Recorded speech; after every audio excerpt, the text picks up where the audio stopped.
flags, raise the flags. Hit them fast, secure the bag. Don't even blink, make them walk the plank. Light them up, let's make them sing. Fire the cannons, fire the cannons, fire the cannons. On Bucs, yeah, we on. Fire the cannons, fire the cannons, fire the cannons. The whole field's our red zone. Let me give you 55 reasons why this is our season. Palm trees breezing, opposing teams bleeding. All right, welcome back to Buc What You Heard. My name is Gene. You can reach me at Buc What You Heard. You follow me, and of course, you know I will follow you back. I haven't failed yet. Keep it moving. So that's how we met. There we go. And I'm joined tonight, special guest, content creator, really good content creator. If you guys don't have him locked in, please lock him in. Danny Bennett, Channelside Sports Network. How you doing, my brother?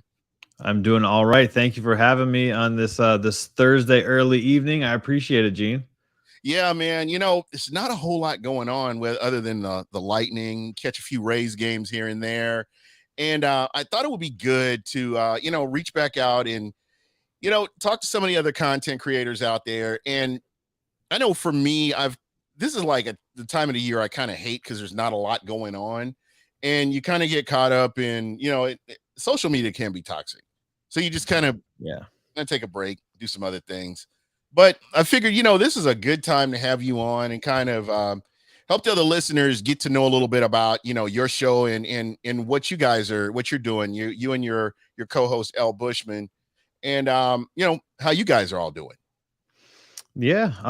Well, I appreciate you letting me come on here and obviously talk some sports and then kind of plug what we're doing with Channelside Sports. But it's just, I guess at a high level with Channelside Sports, I'm trying to create the premier network for knowledgeable fans that want to take broadcasting seriously and streaming seriously. Like, my ultimate goal is to have our YouTube channel primarily on YouTube. I'm not going to lie. That's where the money's at.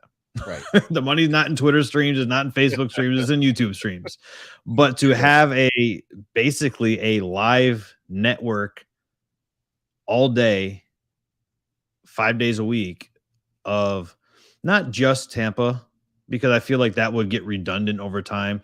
If I do my morning show and then you're doing Buc What You Heard, and then we're hearing Buck stuff in the morning, in the afternoon, at night, like, it's going to end up kind of like regurgitating itself. Yeah. So, and keeping the content fresh is what it's all about.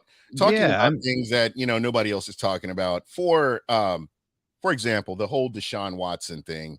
Mm-hmm. I've been following it, and I do my best to keep politics totally out of whatever I do.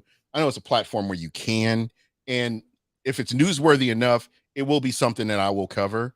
I tend to try to stay away from it, but if it does become newsworthy, it will be something I'll cover. I'll give my opinion and kind of move on. But what I've been following this case, and I go back and forth with it. And the fact that I've got granddaughters, daughter-in-law, sister, aunts, and you look at this situation, you look at the scenario, and you're like, how does this look to, for the NFL to rule on this the way they've ruled on it? They've been kind of quiet about it so far, but what eventually is going to happen? What does the NFL, do they protect their brand, or is it a matter of getting butts in the seats in Cleveland? How do you feel like this? Because this is a very touchy subject. And I'm going to say this, I believe that, a woman's voice should be heard. I mean, we can go back to the 70s and we see where females were ignored, their cries for help were ignored. And we're in a different place right now where, a woman's voice can be heard. So you don't want to get, I don't want to get too far in the weeds with it. It's to put it. No, I'm totally with you. And I know exactly where you're going with it. It's first of all, it's a very touchy subject, and you kind of have to tiptoe around it because the one wrong word and you're going to piss somebody off, right? Right. You're walking a fine line here. Yeah. When all of these cases first came, my initial thought was, I don't buy it, because they came completely out of nowhere. Mhm. There was never any inkling of Deshaun Watson is like Oh, I never would just have like guessed. a nasty person, right? Right. And then he says, "Hey, I don't want to play for the Texans for football related reasons." Right. You traded away my best player for a candy bar in DeAndre Hopkins. That's basically what happened. I mean, like you got a washed up David Johnson, right? Yeah. You then told me that I could pick my next coach, that I would sit in on these meetings, and then you Right. go, "Oh, hey, by the way, we hired David Culley." Well, I didn't want David Culley. Well, that's too bad. That's who we hired. And that was like the It's a how slap the in the events of face. that worked. Yeah. And for those to come completely out of left field, Right. all of the allegations, I was like, whoa, I don't know if I believe that. Right. Right. And then I started listening to him and I was like, okay, some of the stories that I've heard, some of them hold merit. You can't just disregard everything because you're a Right. fan of somebody, right? Right. So I'm like, okay, well, maybe there's some merit to some of them. So I've been kind of back and forth on this, like you've been. And when I heard that the Houston Texans were joining the case, I was like, that to me, that sums it up right there.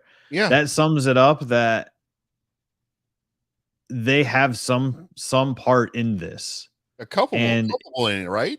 right, yeah. And it to me, it is 100% like a vindictive case.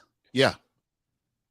Now, am I saying that Deshaun Watson is innocent? No, but No, no, no. also like I don't know what the rules are about like going to get a massage and You, slipping in you know, 20. Like I don't know those rules. that's kind of where I'm at. But again, and I'm looking at this from all sides here. As a female, uh there has to be some degree of embarrassment. There's a whole bunch of things that factor into this as to why some women come forward and other women don't. And if you are worried that nobody's going to believe you, because it's all about reading the room. And if Mhm. you feel like they're not going to believe me, then why put forth that effort to come forward and rehash some kind of trauma that has affected you in the way that it has, and you tend to want to stay away. But when you keep, like you mentioned, and then the floodgates of the heavens open up, and you've got all these cases Yep. continuously coming, and then you're starting to hear more and more. um it's scary. It really is. And you worry about your loved ones. I worry about my loved ones. What if this were them, or they were in this position? So I go Right. back and forth, and like you, um I the what I want out of this, I want the truth to come out, on whether, regardless of what side it's on. I would love the truth to come out, uh regardless of what it is, just to know. And the NFL, with the resources that they have, I'm sure they've been investigating this and looking at this very closely as well. So it's going to be interesting to see how all this plays out. What I find interesting is that the NFL has made no announcements on anything about this. That to me is what I find the most interesting, is that like you haven't heard any sort of statement of a possible suspension. Like we haven't heard any of that, which What's intriguing to me, and I'm glad you said this, because this is the perfect storm right now with NFL. John Gruden is getting ready to kick up some dirt with the NFL. And I wonder if that kind of factors into them remaining quiet about what's going on with the Houston Texans, because there's a lot going on. And from everything that I've read, this is going to there are some owners that are going to be get called out. We're gonna yeah. see some interesting stuff here. And honestly, and rightfully so. Yeah. I've had this conversation about John Gruden extensively on an old podcast I used to be on. And this is also another fine line, right? Like to toe. And Right. and articulating it properly. Like, there's no excuse for what John Gruden was saying. Right. There is no pass that you can give him. But No. you cannot tell me that he was that comfortable to use that language in an email, and he was the only person to do it. Yep. I think that he was a 100%. scapegoat for that entire investigation. You And know, I'm really curious to see, you know, and like I said, like it's the perfect storm. I'd love to see Jerry Jones emails. That would be really interesting to you know, when you're looking at, you know, you're talking about Daniel Snyder and what's going on with him. I mean, they're going to have to do some house cleaning in order to restore some sort of reputation, if you want to call it. The yeah, NFL, when you're talking about the management side on it, I don't know how they recover from this, just based on the concussions and the head trauma, and you know, covering that up. You know, I look at players like Scott Brantley and what, you know, God bless Scott Brantley, and you know what he was going through and what he's going through, and other players that we're not hearing about their stories, but the NFL is not taking care of its own. So it's going to take a lot to restore that reputation that they have. And I think Roger Goodell he'll have to fall on the sword, and they'll have to move on from him as commissioner. he's gonna have to. Yeah. But For a I don't like company, him I don't like him to begin with, but you know, if no. it's gonna, you know, the owners are gonna drop him out. They're gonna put him out there as the, like you said, the sacrificial lamb, and he's gonna have to fall on the sword. I mean, I don't think, I feel like he's turned a blind eye to most of this. I don't feel that Absolutely. he doesn't know that this stuff isn't going on already. So I don't even know if the term sacrificial lamb is like an official term that we should be using when describing him, as opposed to, you know, turning a blind eye to the things that are going on. Because how many times have you heard him, or you've heard an NFL PR rep say protect the shield? And they Countless do a times. terrible job at protecting the shield, do they not? They do a horrible job. It's not, I mean, they shouldn't even, I mean, that shouldn't even be a conversation right there, because they don't. And it's Yeah. so inconsistent. There's never been, and I've said this, I said this a couple of years ago, and I've continued beating the drum. You need an independent entity that handles discipline, that handles these kind of PR nightmares, so that the NFL is shielded from it, because whether it's discipline or exoneration, this third party is going to hand that out. And the NFL's like, oh, you know, well, you know, I don't know. We've signed a contract and we go according to what the third party says in handing down these judgments. But the fact that Roger Goodell does this, wrong way Roger, and one guy will get one game suspension, another guy will get 8 games, and the guy with 8 games, a suspension is not as egregious as the other guy. So it's just crazy. Yeah, like I always bring up Ray Rice.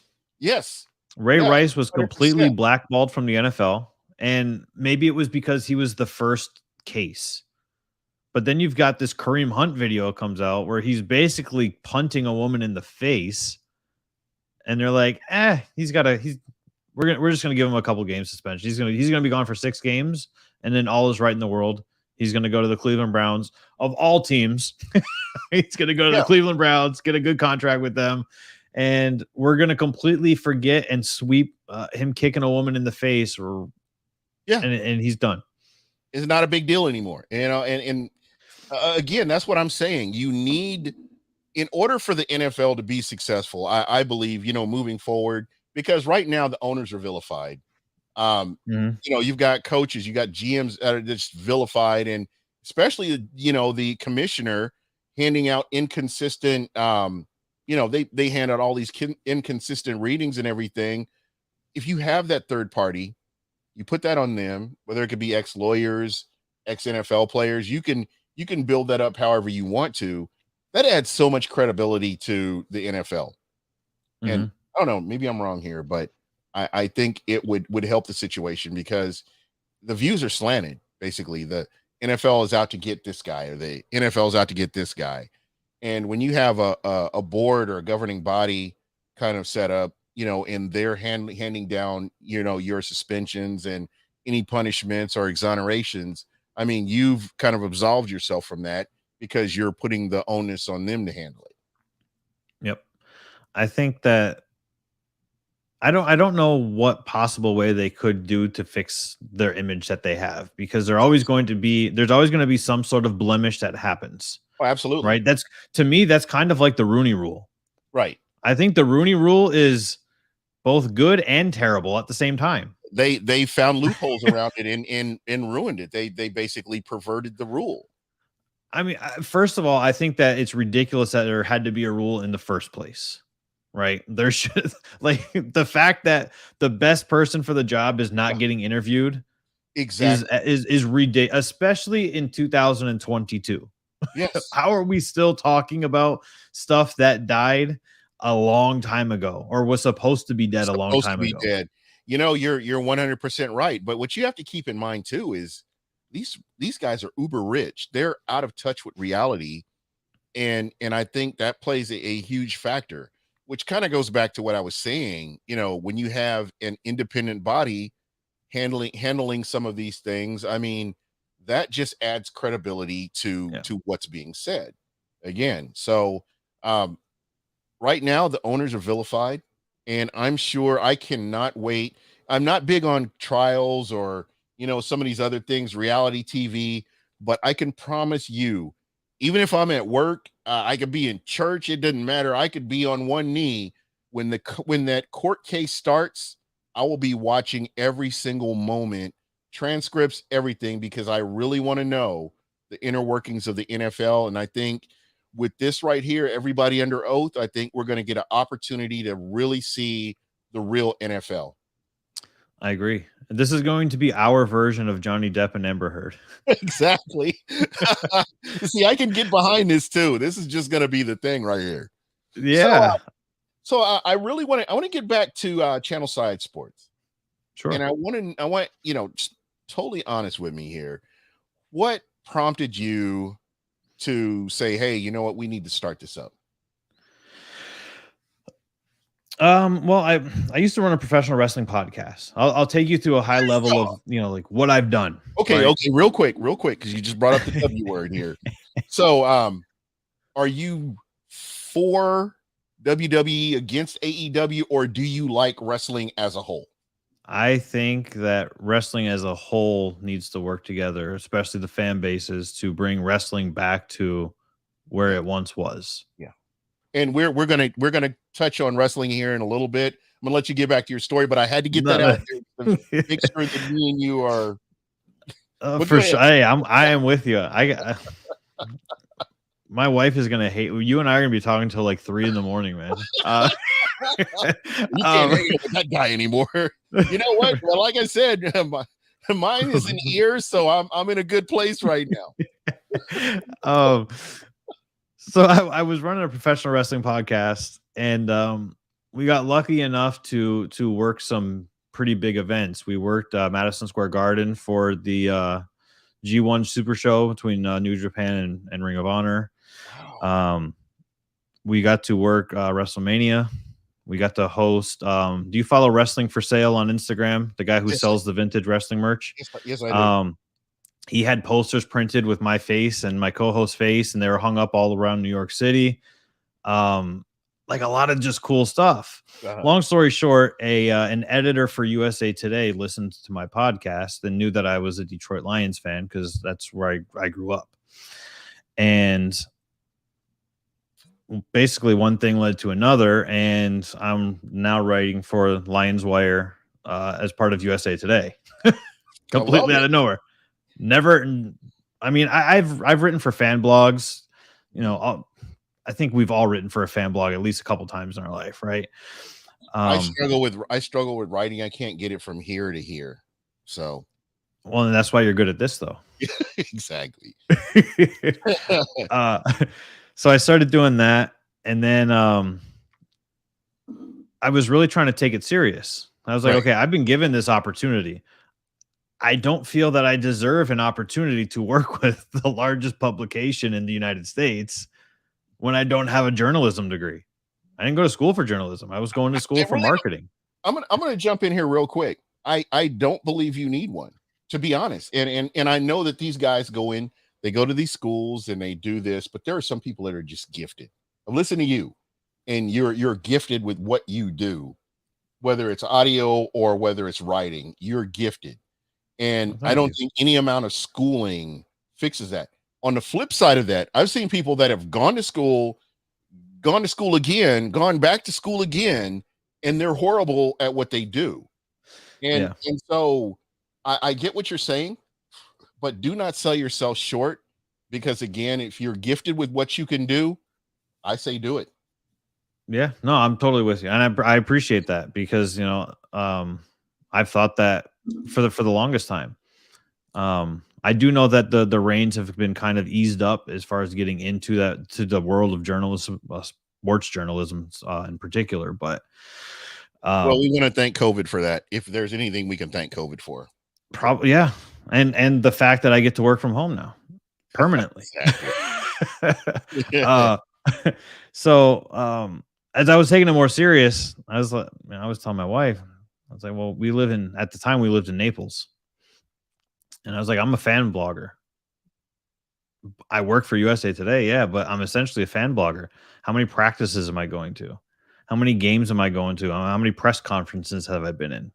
I'm literally no different with this platform than I was on Fansided. I'm Right. exactly the same position. So I sent an email over to my director, and I said, "Hey, I think I want to take this a little more serious. Do you have any openings?" And honestly, it was a toss up between the Dolphins and the Bucks because the Dolphins are closer to Naples Yep. than Tampa is. Yeah. And that was my whole thought process was, okay, if I'm going to be making drives, do I want to drive an hour to Miami or do I want to drive 2.5 hours to Tampa? Tampa's a better team. I mean, we had Jameis Winston up here at the Yeah. time, but I was like, Right. Tampa's still a better team than Miami. Yeah. I ended up choosing Tampa, of course. 3 days, I want to say, I believe it was 3 days, March 25th, 2020. Not that this is sour grapes or anything, Gene, but I got an email from my director that said I am publishing too much content and they were letting me go. Wow. And How my did, response was, yeah, but we just signed Tom Brady. This is the most relevant this team has been since they won the Super Bowl. wow. So I was let go from there. I had the idea of doing Channelside Sports about 2 years ago, Wow. but I still lived in Naples and I did not want to launch this until we moved here. So now we live in Riverview and Channelside Sports is officially launched. Here we Here we go. are. I love it. And I will definitely be negotiating with you about a wrestling podcast, because I've been dying to do one for God 6 years. I've been I dying mean, to do one, but I just have not found I haven't found the person, the co-host that's like as passionate as I am, because like AEW comes on and I'm seeing I see some things on AEW and I'm like, oh my God, this is incredible. And then, I go back to WWE and I'm watching WWE, and then, Impact's on, and they've got some people I love on Impact, and New Japan comes on after Impact, and it's just so much fun. And I'm thankful for AEW forcing some of these other promotions to do more. yep. And, I've had this debate with people, and I know there are people that totally like mark out only for WWE. And I'm like, you should be mad that it took another promotion to force Yep. your favorite promotion to do more than what they've been doing. They've been giving you the bare minimum, if that. And Right. you're okay. You're defending them for the product, this horrible product they put out when they didn't have any competition. And I Yep. cannot wrap my head around why people are like, oh, well, they did this. And no, they didn't care about you. They just felt like they can give you the bare minimum, or, you have these talentless writers out there that, are making this money to put this product out, that it just undermines the intelligence of the listeners or the viewers. I can't wrap my head around why people aren't mad about that it took another wrestling entity to come in and force them to change up their game. And I think that's part of the reason why NXT took off so well, Yes. is because it was an alternative. It was still under the WWE umbrella, yes, but it was an Yes. alternative because Vince McMahon didn't have his fingers on it, which is a very weird phrase to say nowadays in light of everything that's going on with him. So did you see the Linda McMahon? Did you see where they did like a dating? Somebody did a dating profile, I don't and think so. No. you got to go out and look for the Linda McMahon dating profile, where she said that basically in her profile she said, "I don't want to date a a jackhammer," Oh, gee. and I've got balls and the size of grapefruits. exactly. And I have two great kids or something like that. I had to find it, but it was really cool because they brought up the genetic jackhammer, and you already know. Yep. This is a hardcore fan right here. That's having fun and poking the bear essentially. It's fun is I try to envision like what would happen if this went to trial. I was talking Dude, this is not going to go to trial.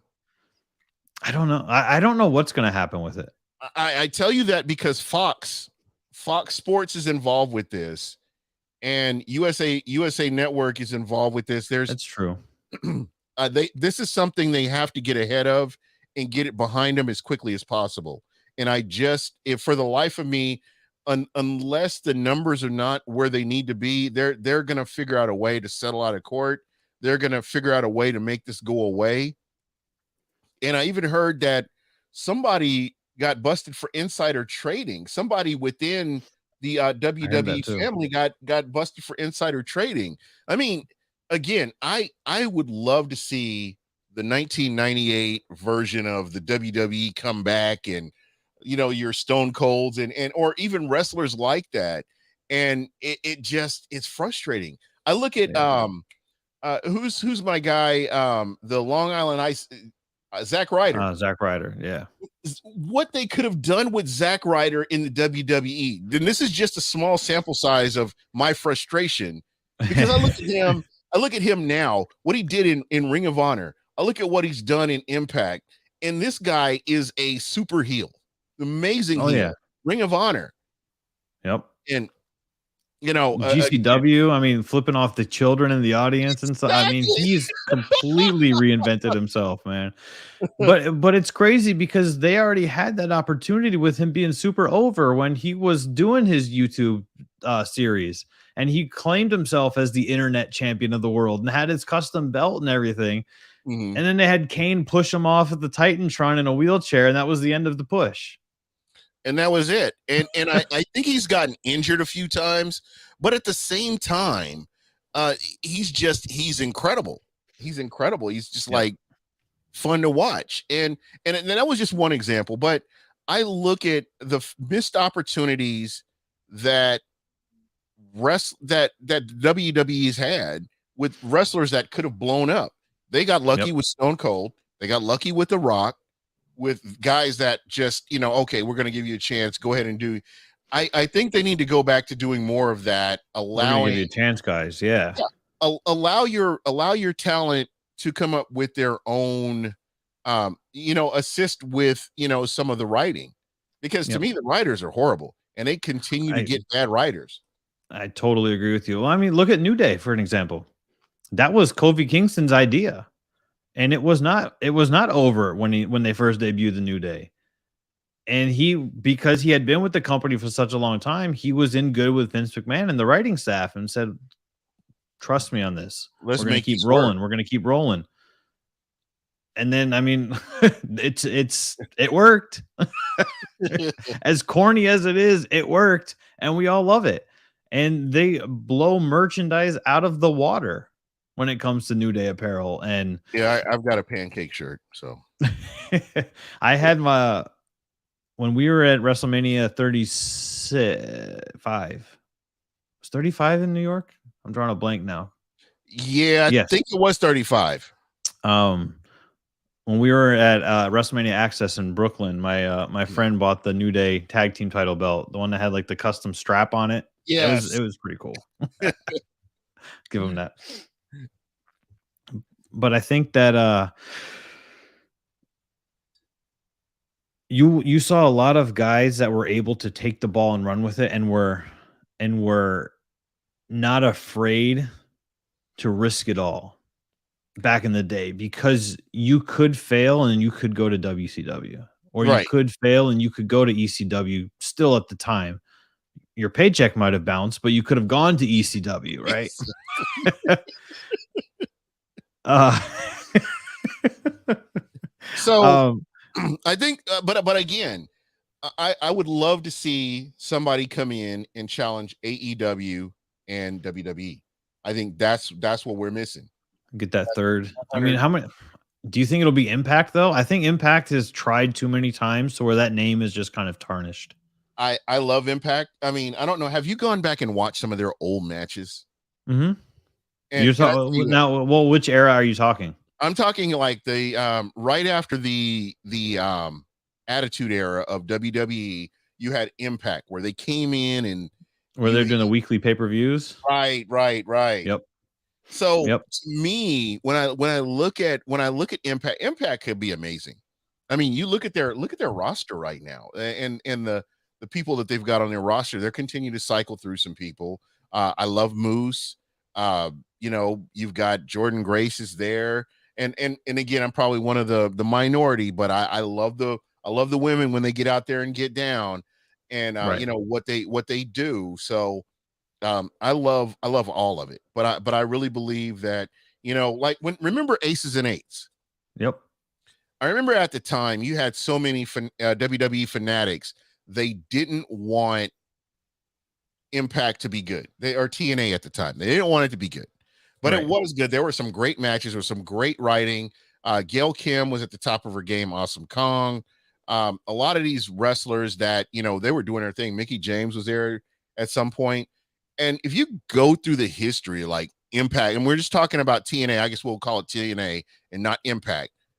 They were incredible. They were Yeah. incredible. They had some great matches.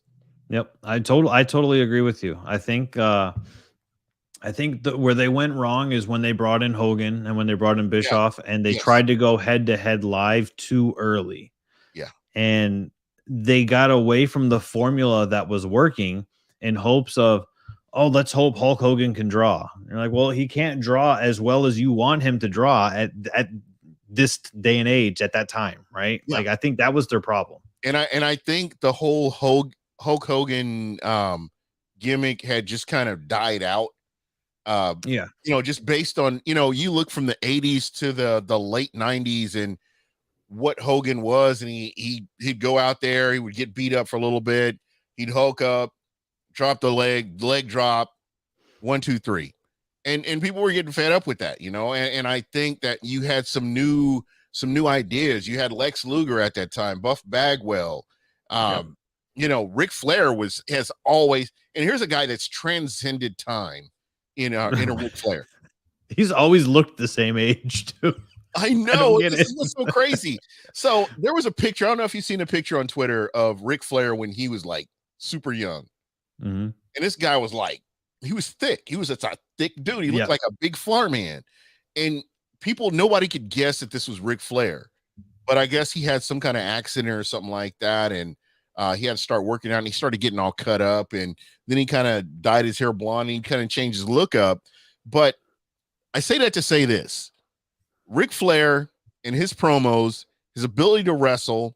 I mean, he had it all, and he had the look. He's one of the few Triple Crown wrestlers that's been able to wrestle well into his 60s and still put on great content. So he's one of those few. But, you know, kind of circling back to my point here, I think we need more competition. I really believe that. You know, and a lot of people don't like the booking in AEW. I just wish that more wrestlers had another home to go to rather than just WWE and AEW. I think if you could kind of have a place where they could go, okay, you've run your course here, you can go here. Like they had the promotions back in the day. Right. The promotion, you would work here in Florida for a little while, and you go to Georgia. Exactly. Then you go to Georgia, then you go to Texas. And when you're done in Texas, you come back around. And I think that is what's missing in wrestling. Is just having an opportunity to go and make a good living and put on a good show, build up your fan base, build up your brand. Now we're into this era where you build up your brand, just kind of keep it moving. I think to the general public, I think that when they pulled the curtain back with like Beyond the Mat and things like and acknowledging that it was scripted, I think that did hurt its perception to the general public. How many times do you see like ESPN will be like, "Happy birthday to John Cena," and then you open the comment section and it's all of these 45-plus-year-old men going, "Wrestling is fake." And yeah, no shit. Yeah. So is the Avengers, but I love the Avengers. Exactly. This isn't breaking news. I had somebody that had that argument with me. Well, let me slap the figure 4 on you and see. Let me put you in the Scorpion Deathlock and see how that feels. Right? Yeah. I'll tell you what. So I've taken bumps in a ring and it hurts. It does hurt. Like hell. Fucking plywood you're landing on. Yes, it hurts. So, There's nothing. Okay, now you piqued my interest here. What was that like? I mean, what did they do? Like do a hip toss, or did they like body slam you, or when you? I've been hip tossed, body slammed, and then just your straight fall back bumps, and they all hurt. I mean, if you don't if you don't land properly, you kind of have to like tuck your chin in. And if you don't land properly, you're knocking the wind out of yourself every single time. or if you're in the ring with a reckless wrestler like Nia Jax, you're definitely yeah. I mean, yeah, you're gonna get the wind knocked out of you and possibly break a bone. Exactly. I think that's why like I have so much respect for guys like Jeff Hardy that do all these crazy bumps, and people go, "Oh, they're just spot guys," and I'm like, "Yeah, but it doesn't matter because I can only imagine what that's like." When I was younger, we used to do backyard wrestling. This is tying to what Evan just said. And like this is when the hardcore title was a big thing in WWF, and they were going into the rivers and they were doing all this stuff with Hardcore Holly and Al Snow. I've been hit in the head with metal shovels. I've been like, dude, I'm telling all this stupid stuff. Yeah. I did a leg drop. I've done leg drops and swanton bombs off roofs. I broke my cousin's arm doing a leg drop on him. when I was in college, we had a bunch of friends that, we watched wrestling. We loved wrestling. And I remember this girl, she did a leg drop. She put a chair on my chest and did a leg drop and knocked all the wind out of me. And I was seeing stars. So when you were talking about taking bumps, yeah, I wasn't, when they say don't try this at home, they really mean it, folks. Don't try this at home. But 100%. Yeah, she did this leg drop. And I mean, she's 5'3", 5'4". And, but she was like, Sherry, I'm just joking. She's a farmhand. And she was just like, she could like take bales of hay and throw them off of the back of a tractor. She was strong. Right. So when she hit me with that, all the wind, I literally could feel all the wind just leaving my body. And, I'm trying to be tough and, I'm sitting here shivering because I'm in pain, but I don't want to yell. And she's looking at me like, are you okay? She's waiting for me to yell or, whatever. And it was at that point I was like, man, these guys are athletes. I mean, when you're talking about a guy that's 300 pounds and can make moves the way they make moves in the ring, and just with the mobility that they have and the shiftiness, it's incredible to watch. It is. It's so my old co-host is the Wrestling Classic that I used to do my podcast with, and that's the guy that MJF mentioned in the promo before Revolution. And he always says that wrestling is the greatest form of art and entertainment. I agree. And I can't sum it up any better than that. I really can't. You really can't. It's the most perfect. Basically, you are taking something and you're creating it. I want to say creating your image, but that's kind of what you're doing. Yeah. And you're giving a blueprint, sort of. You're giving a blueprint. This is the way this is going to go. But you and the other person have to make this work to where your fans or the people that are watching appreciate what you do. And to me, that's the greatest form of art that you could really talk about. Yeah, I totally agree. I think that having the blank canvas, so to speak, and you just get to paint on the fly is just incredible. And we still see the guys that it's unfortunate, especially for WWE. Like we see some of these great wrestlers, right? Like we see Seth Rollins, and then you see him cut a promo, and you're like, sometimes it's good, sometimes it's bad. Just let him do his thing. He's been there long enough. Let him do his own promos. And You know, like I think that needs to be the rule, not the exception. Right. I think if a talent has been there long enough and they're over with the crowd, you have to feed into what they want to do. And I think that's going to make you more money. It's going to add more credibility to your brand. That's going to do a lot of things. Whereas you depend on a writer, and most of these writers are inept. I honestly believe. I mean, look at Deonna Purrazzo. Deonna Purrazzo was in NXT. She's somebody that should still be in NXT. She has charisma. She's good on the mic, and she's a good wrestler. That's somebody that you can depend on to what do I want to say, to basically help the ineptness of some of your writers. So there have been some people that have been released that should have never been released, and I believe that WWE would be farther over than what they are. And then I look at guys like me, and people give me grief for this, but I can't stand Baron Corbin. I think Corbin is the whole crappy Corbin or whatever he's done.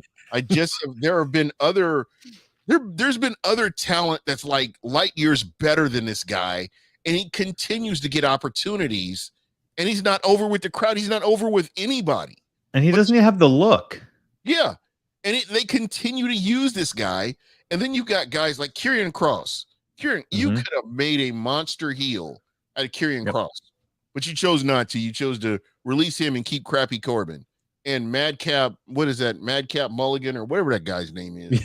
I mean, you got all these guys, and they're like, they're second rate. But hey, give them a spot, give them a paycheck, and let's go. Well, and I look at a lot of guys that were called up from NXT when it was at its height. Look at Nakamura. Yes, they ruined him almost immediately. Yeah, they never had him go over AJ ever. Finn Balor was over. He was the first Universal Champion for a reason. Yes, exactly. And then they go, "Oh, hey, you're not going to be the demon." To me, Japanese wrestling is the pinnacle of wrestling. It's not WWE. It's Japan. If you can get over in Japan, you can get over anywhere in the world. And I stand by that. True. That's a tough crowd. Yes. Because if they're not cheering for you, you're not over and you're not good. But you got AJ Styles, who was over with the Japanese crowd. Finn Balor. These are guys, these should have been your flagship people to take WWE to another level. But of course, they bury Finn Balor when he comes to WWE, which I still to this day can't wrap my head around. And, he's just now getting to where he's sort of over with management. I don't know.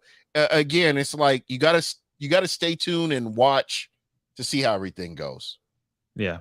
I think you did touch on it earlier about the crowd involvement. Mm-hmm. I think that's the one thing that I love and don't like about AEW is I think the crowd pops too often to where it for everything, right? Yeah. Where they don't need to.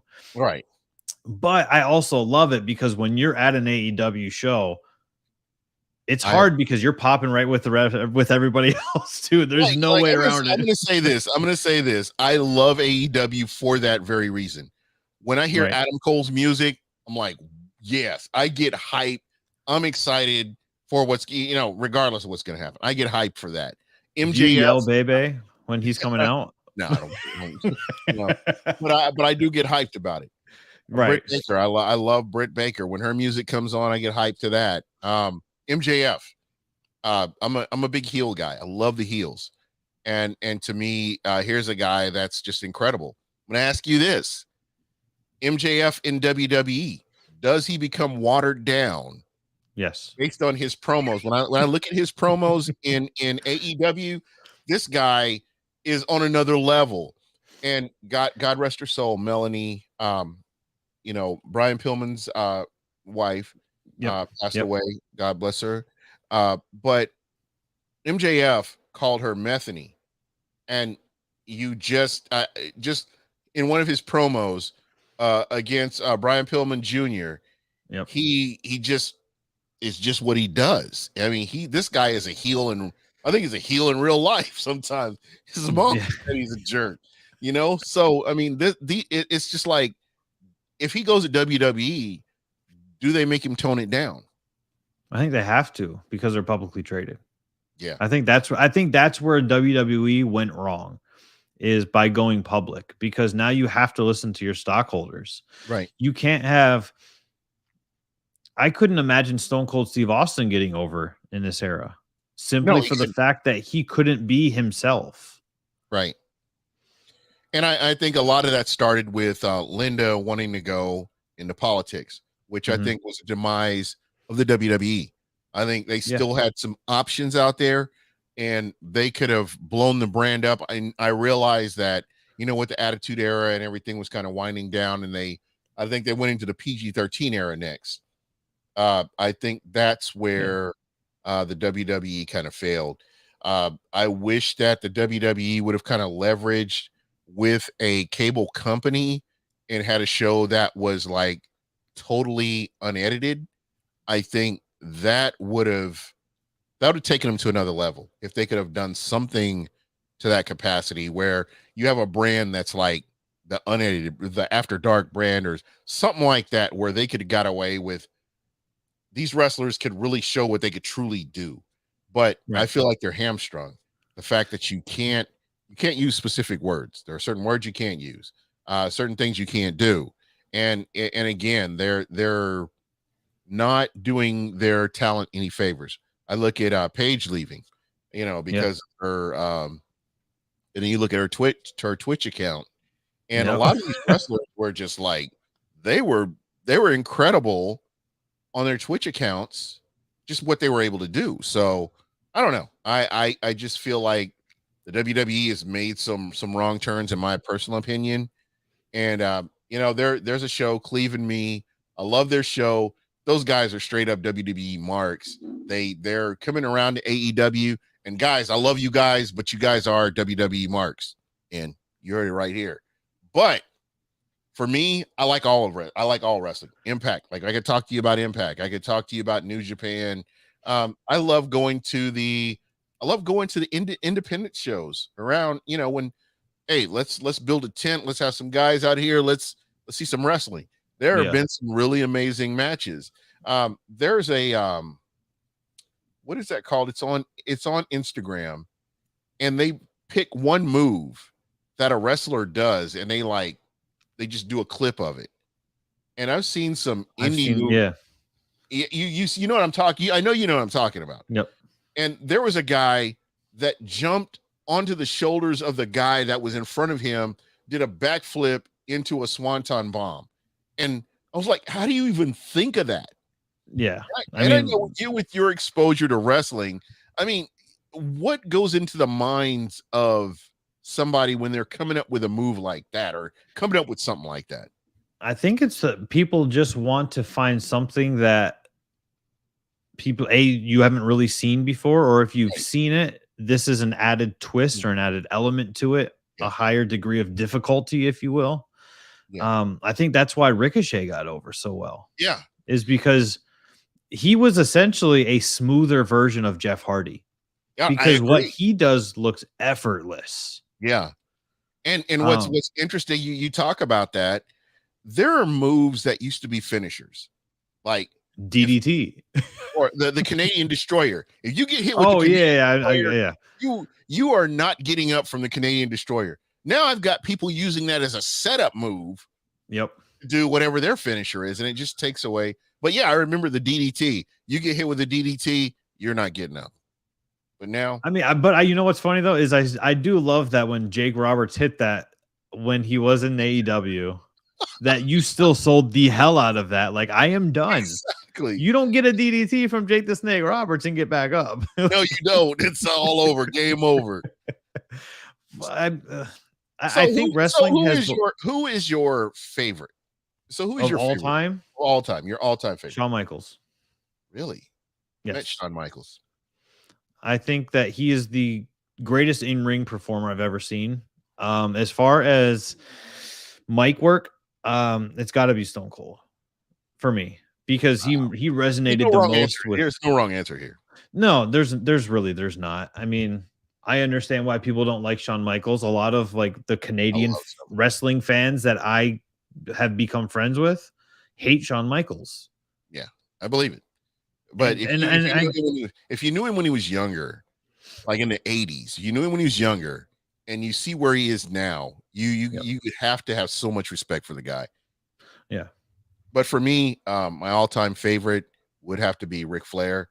Okay. I go between Ric Flair and Harley Race, but Ric Flair, if you took one of Ric Flair's promos and gave it to a wrestler now, that promo would get him over as much as it did for Ric Flair back in the 70s and 80s.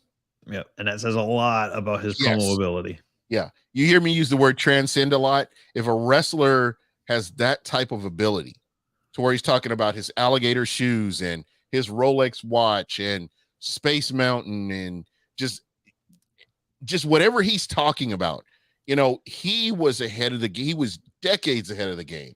Yes. And he's still, I mean, to this day, he still is. You hear him cut one of his promos. I follow him on Instagram and on Twitter. And when he cuts a promo, you got to stop and listen, bro. He just cut a promo for the Lightning yesterday. I mean, it's what Ric Flair has done for wrestling can never be diminished. No, never. I don't care about that plane ride from hell that they did on Dark Side of the Ring. I don't care about that. Like, I have the ability, and I'm sure you're the same way, Gene, where you have the ability to be able to separate the two. Yeah, I'm going to say this, and this is not an excuse, because it is what it is. That was the time, and that's what they did in that time, and that was acceptable in that time, versus where where it progressed. I mean, you're talking about, two wrestlers, a heel and a face, that are in the same station wagon with all their gear going down the road to their next promotion. Yep. You're talking about, they're guys that, will go out and get into a bar fight and just be ready for the next night to do their show. I mean, things were different then, and they looked at things differently than what they do now. And promoters looked out for their guys. They didn't pay them a lot, but they looked out for their guys. And, I understand now we've evolved and we view things that back then were okay versus now. Like, I was watching Spencer for Hire. I don't know if you remember. Show from the 80s. I've heard of it. I don't think I've seen it. So I've heard of it. Show from the 80s. And I'm watching these guys. I'm listening to the dialogue, and I'm like, well, couldn't say that now. They can say that back then and it was okay. Can't say it now. So that's, I love going back and watching some of the TV shows, sitcoms, and, the conversations that they had versus what they have now. And I'm like, oh, you couldn't get away with that. And so it just tells you where we've progressed to. And you still, the fact that Ric Flair was able to adapt from the 70s, 80s to the 90s, 2010s, up till now. Ric Flair was able to adapt. He didn't become a dinosaur where they just, the game passed him by. He adapted with the game throughout those periods of time. So it says a lot about him. Like, I don't think Hogan adapted. No, I think Hogan is still living on his old persona. Yeah, 100%. Hogan is not one of my favorite people. I've met him a couple of times and not a huge fan. So, He's bigger than the fans made him what he is, and he's bigger than the fans. So I don't know. It's not one of no, my favorites. I'm so Hulk Hogan was one of the first people we tried to interview on our podcast, and he told me, "I'll do it for $1,000, brother."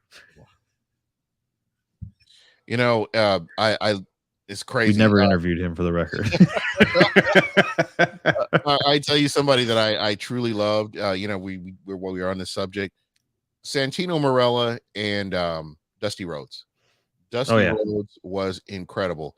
Yep. I can't think of what is the hotel right next to the Dollhouse on West Shore, right off of West Shore. Can't think of the hotel, but I just got off of work. New to the area. I'm sorry. Okay, I'm useless. you know what? It'll come to me next time we're together. We'll link up and we'll do this again. Definitely. I For sure. love the conversation. He was walking in, just came in, blue jeans, button up shirt, and he looked tired, and he took the time to talk to me. We talked for about 10-15 minutes, and the guy's a genius. The guy is a genius, and that was one of the best conversations about the business that I was able to have, that I've ever had. And I can't help but appreciate him. Even all these years he's been gone, but being able to appreciate him. Yeah, that's awesome. I mean, he's another one of those guys though that really transcended. Exactly. How many times do you still hear people to this day talking about hard times, baby? Like, exactly. We're still hearing it to this day. Exactly. I think for me, as far as like people that I've been able to like communicate with, I think Brian James is probably one of the best people that I've ever had the pleasure to meet. Really? What was that like? He and I talk a lot. We used to argue a lot about politics because he's very, very hard right wing, which is fine. That's fine. But like we found a common ground of like we just won't talk about that. Yeah. But I mean, he is one of the nicest people I met. He was trying when he was with WWE, his last run, while he was working in creative, he was bending over backwards trying to get us an interview with somebody in some form or fashion. I was like, I'll be a writer assistant. I don't care. Right. I'll go get coffee for somebody. I don't care. But like, let me get my foot in the door because I know what I can do and I know what my passion can bring. Right. And he knew that. Like I've known him for 15, 20 years almost now. Like I have his personal address. Like that's how well I know him. And and again, these are great conversations. It just, when you look at him when he was with Degeneration X and what they did with what they did, that was something that also left its mark on wrestling fans, whether you liked him or hate him. He was incredible. And I think that he broke through for the family. I would have to say he's the one guy that finally broke through. He wasn't a mid-card guy. He wasn't a jobber. He was a guy that, hey, I made it. Yep. 100%. He and that helped bring his dad's name to relevancy. Yes. Obviously that ended up helping Scott get a job as a referee. Right. Because of his success. Now I know, he's very, very open and honest. He's got his new podcast out. It's called Oh You Didn't Know, which is a fantastic podcast, by the way. I just love the name. I mean, he's going to ride that phrase all the way until the end of his days. Yeah. And rightfully so, man. Like you made an entire career saying, oh, you didn't know. Because I wanted my nickname to be the Foreign Object, but there's another guy that calls himself the Foreign Object. And he's been doing that for years. But I was like, man, I could be the Foreign Object. Because like I said, I love heels, and I'm that guy that the guy that pulls something out of his tights, brass knuckles or whatever, and let his guy have it. So I'm that guy. William Regal style. Yeah, there you go. Power of the punch. I love the brass knuckles, man. It's the best. Yeah, I play I still play the WWE game right now on PS5, and it sucks that they don't make that a finisher or something, but I still use the brass knuckles when I can. I mean, you need to. if you appreciate wrestling, you're using brass knucks. I don't care if it's a video game or not. Like, if you, Because that was always my thing, man. I used to just get so hyped up if a pay-per-view was really good. I just wanted to go and RKO a cashier or something like that. I wanted to do, post office, mailman comes by, RKO. I just got hyped for this stuff. And, I'm glad that we're getting back to that. I think the last few pay-per-views that WWE has done, they've had some really good matches. Matches that could have been better, but they were good matches compared to what the product that they've been putting out before. So I'm excited. I totally agree. So I've got a very funny and truthful story here. So after we worked WrestleMania in New York, I kind of fell out of love with wrestling. Really? What happened? I felt like I was too close. And to the point where like we were like I was, and I'm not saying this to name drop because I who am I? I don't care. But like we were hanging out with Kofi Kingston, and we were hanging out with Ronda Rousey and Scott Hall all the time. Like, rest in peace, Scott Hall. Great guy, by the way. I was making t-shirts for Brian Pillman Jr. to sell. Like I was designing them in Photoshop for him to print and sell. Right. And I don't know, like there was just something about it that I got too close, and it wasn't fun anymore.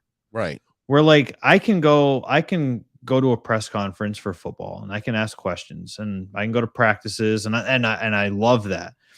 But there's no magic to football. You know what I mean?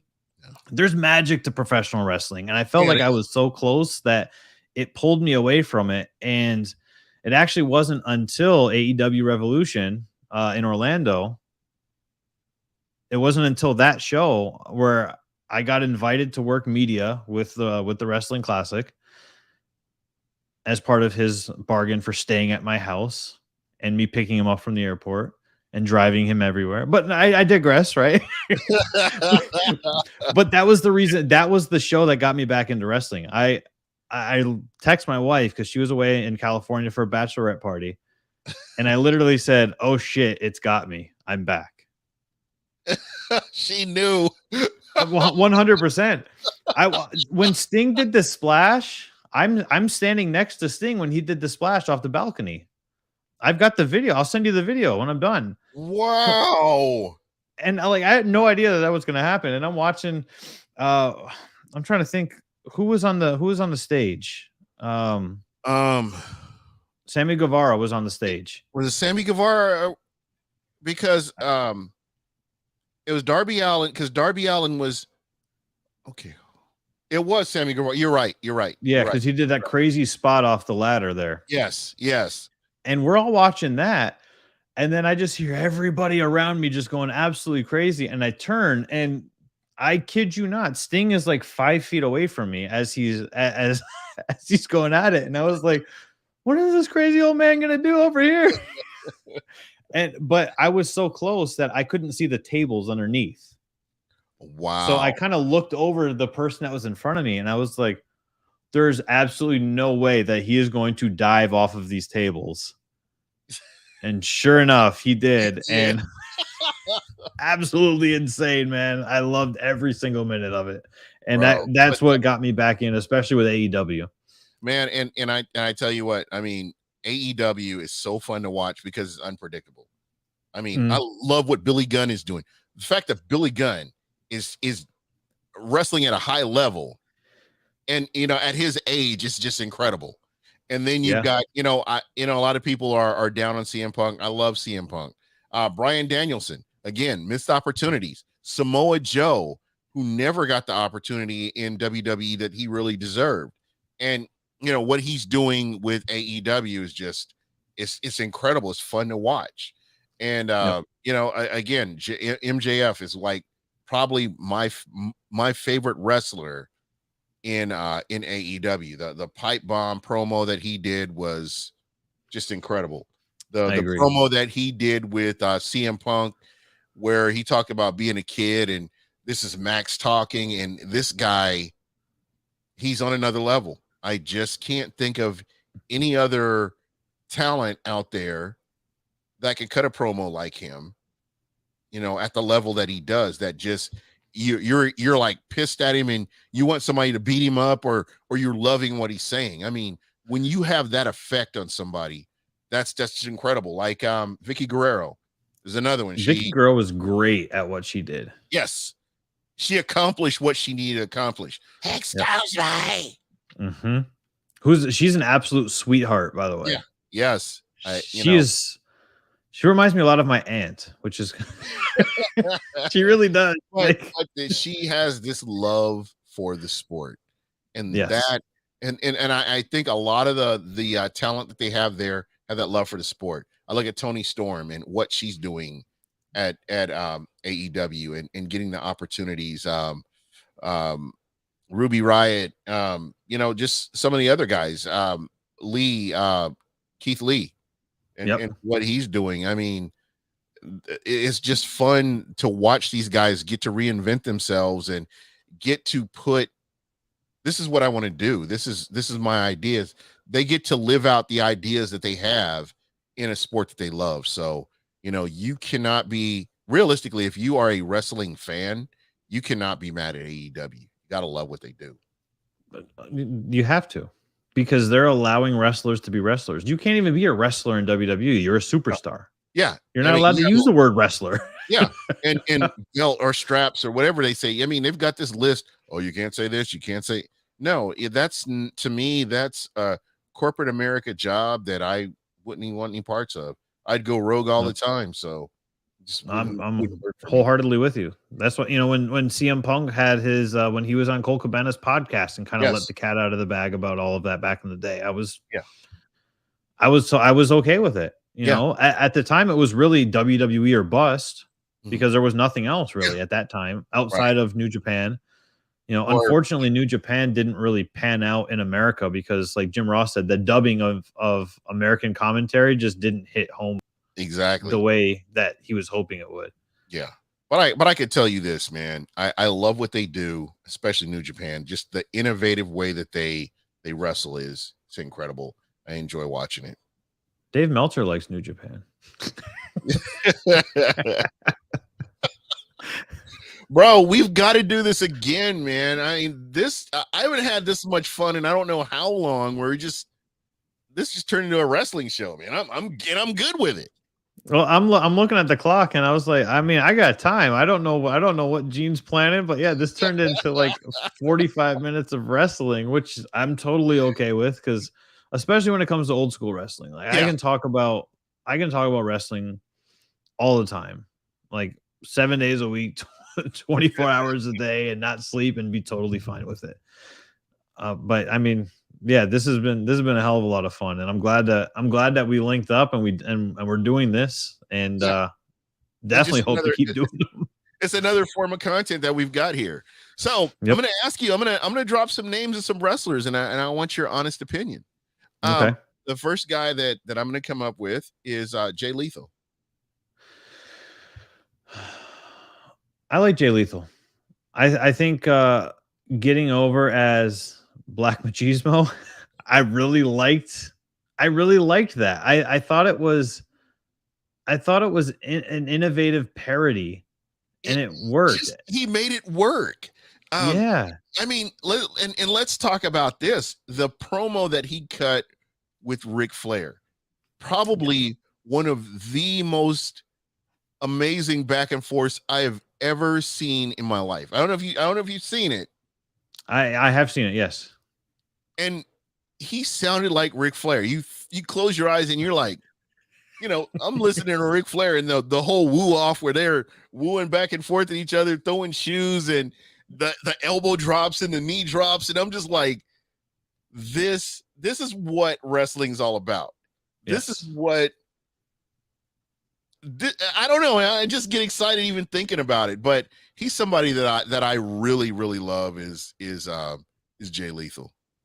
Fantastic wrestler. I'm glad he stayed the course. With his career. Yeah, me too. Most definitely. The next person I'm going to mention here is Bryan Danielson. Great wrestler. great guy. Fantastic wrestler. Let me scratch that. Fantastic wrestler. Was really kind of given the shit end of the stick in WWE for a lot and made the absolute most of it. Yeah. Because he didn't fit that. He wasn't this monster buff, Mhm. Long hair, just, he didn't fit that mold. So he didn't get the pushes that I felt like he deserved. But he was an incredible wrestler. Incredible. I mean, his win at WrestleMania is still probably one of my top 5 favorite moments There when you he won go. the title at WrestleMania. Yeah. Now, and this is going to be interesting. I'm really curious to see your thoughts on this person, Adam Page. And this is a safe I'm spot. trying to process my thoughts here. This is a safe spot, and I'm going to go first, just so you'll feel comfortable. Adam Page was very underwhelming. Great wrestler. He's a great wrestler. He really is, and he puts on some great shows. But coming behind Kenny Omega as a champion, and Kenny Omega is just regardless of where he goes, Kenny Omega just left the stage or he just left the ring. That. Yep. Just regardless of whether you like him or hate him. And I just felt like Adam Page was very underwhelming. And it's at no fault of his. I feel like if he had come, like let's say CM Punk beat Kenny Omega and then Adam Page beats CM Punk, I think he would have been better received. Maybe. I don't know if Makes it's sense. just timing, and I could be wrong here, but I think it has a lot to do with the timing coming behind Kenny Omega, because like I said, when Adam Page comes on, I go get beer. Right. And I think underwhelming is a perfect word. I think that is the absolute best way to describe Adam Page. When he was not the guy, it worked. it's like I don't know if it's like an Orange Cassidy kind of guy. Yeah, I don't know if it's like I don't want to say it's a lack of charisma, but there's no X factor there when it Yeah. comes to him. The I whole do cowboy think shit thing was stupid, by the way. right. I do think that you bring up a very good and valid point of if he beat CM Punk for the belt, because I think that CM Punk has a better ability to build up other guys. Yeah, he puts them over. He gets them over. Right. And I don't know if Kenny Omega, because he remember most of his career was in Japan. Right. You didn't have to do that really in Japan. Oh no. You like, you know what I mean? Where it was, I'm going to be me and you're going to be you. I'm not going to help you be you. Right. Where American wrestling is different. American wrestling, we're dancing partners essentially. Exactly. And I think CM Punk would have helped build Adam Page a little bit better than Kenny Omega was able to, which is not a slight in the least bit on Kenny Omega. No, not at all. So, and again, I'm not taking anything away from Adam Page. He's a great wrestler. He's put on some really good shows, but ultimately he's just one of those guys that, he's just underwhelming. I cannot quite put my finger on what it is about him. And I've heard some of his promos and I'm like, oh, Jesus Christ, can we get over it? It's like it's kind of like Thunder Rosa is another example of the same thing, where you've got Britt Baker, who is to me the woman's wrestler out there, and then you've got Thunder Rosa, who and again, not to take anything away from Thunder Rosa, she's had an amazing career in the indies and in the places whether she's been at WOW or some of the other promotions she's wrestled at. But to me, I just don't think she should have been the one to take the belt from Britt Baker. I think it should have been somebody else that should have been able to do that, Yeah, and that too was underwhelming when she won the belt too. Exactly. Because I'm a Thunder Rosa fan, but she won the belt, and I was like, oh, she won the belt. Yeah. Yeah. That's like I don't know, but on the flip side of that, like Jade Cargill, I know a lot of people hate Jade Cargill. Jade Cargill is a monster heel, and they're like building her up the way they should build her up. I love Jade Cargill. I think And- she is a fantastic heel. And I honestly believe that when her contract is up, she goes to WWE because she's a superstar talent. And I feel like she can only, and again, this is no knock on AEW, but I feel like when WWE gets behind somebody and they can build them up the right way, they can turn them into a megastar. And just her charisma, her attitude, her swag, I think she's somebody that they're she goes to WWE, she makes a lot of money, and her level of popularity just skyrockets compared to where it is. She has the, like you said, she has the charisma, and she has the look, because she's in better shape than a lot of the male wrestlers. Yes. Let's be honest. Yeah, I mean, I look at her stomach and I'm just like, this chick is shredded. And right? she's just, it's incredible to watch her. Totally agree. All right. And I got a couple more, and then we'll kind of move on from this. And I know you mentioned his name before, but Adam Cole. I love Adam Cole. I love Adam Cole. I'm a huge I've fan. loved I've loved Ring of Honor Adam Cole, NXT and Adam Cole, AEW Adam Cole. Like His music, and I'm serious, man, when his music comes on, I'm just like, oh yeah. It's a vibe. It's like that Stone Cold music pop. Yes, exactly. Honestly, and there's not many wrestlers that have had that. No, like Shawn Michaels is my favorite wrestler of all time. Yeah. But when I hear his theme music, I'm not like, oh my god, it's Shawn Michaels singing his own love song. it, man. I'm like, this guy's getting ready to, he's gonna wreck some stuff when he comes out. Yep. I love it. Love everything Adam Cole's ever done. Yeah, I'm kind of I'm like I said, I'm the same way. So the Young Bucks be the next one. Oh, I'm over them. Really? Yeah. Finally, something we disagree on. I love it. They're good wrestlers, but I'm over them. And again, I think I love the heel. Okay. And these are guys that, if they were like my friends, I would slap the hell out of one of them. At some point in time, with us hanging out together, I would slap the hell out of Nick or his brother. One of the Jackson brothers is getting slapped because of just how big of jerks they are. But I love them. I love what they do, All right. The last one, and this is probably gonna throw you for a curve. Powerhouse Hobbs. You know what? I like Powerhouse Hobbs. I like what, and this is where it dates me, because I don't know a lot about him, because I've only recently, within the last couple of months, gotten back into pro wrestling, where that kind of goes through my laps, if you will. But what I've seen of him, I like. I think he's a good hand, as Jim Ross would say. Exactly. He's got the look. Yeah. I mean, I if I'm being honest, I was hoping you were going to ask me what I thought of Wardlow, because I was going to go on a marking rant about how great I think that guy is. You can't mess that up, bro. That guy is just he's going to be incredible. He's another guy that could easily go to WWE and just be incredible right off the rip.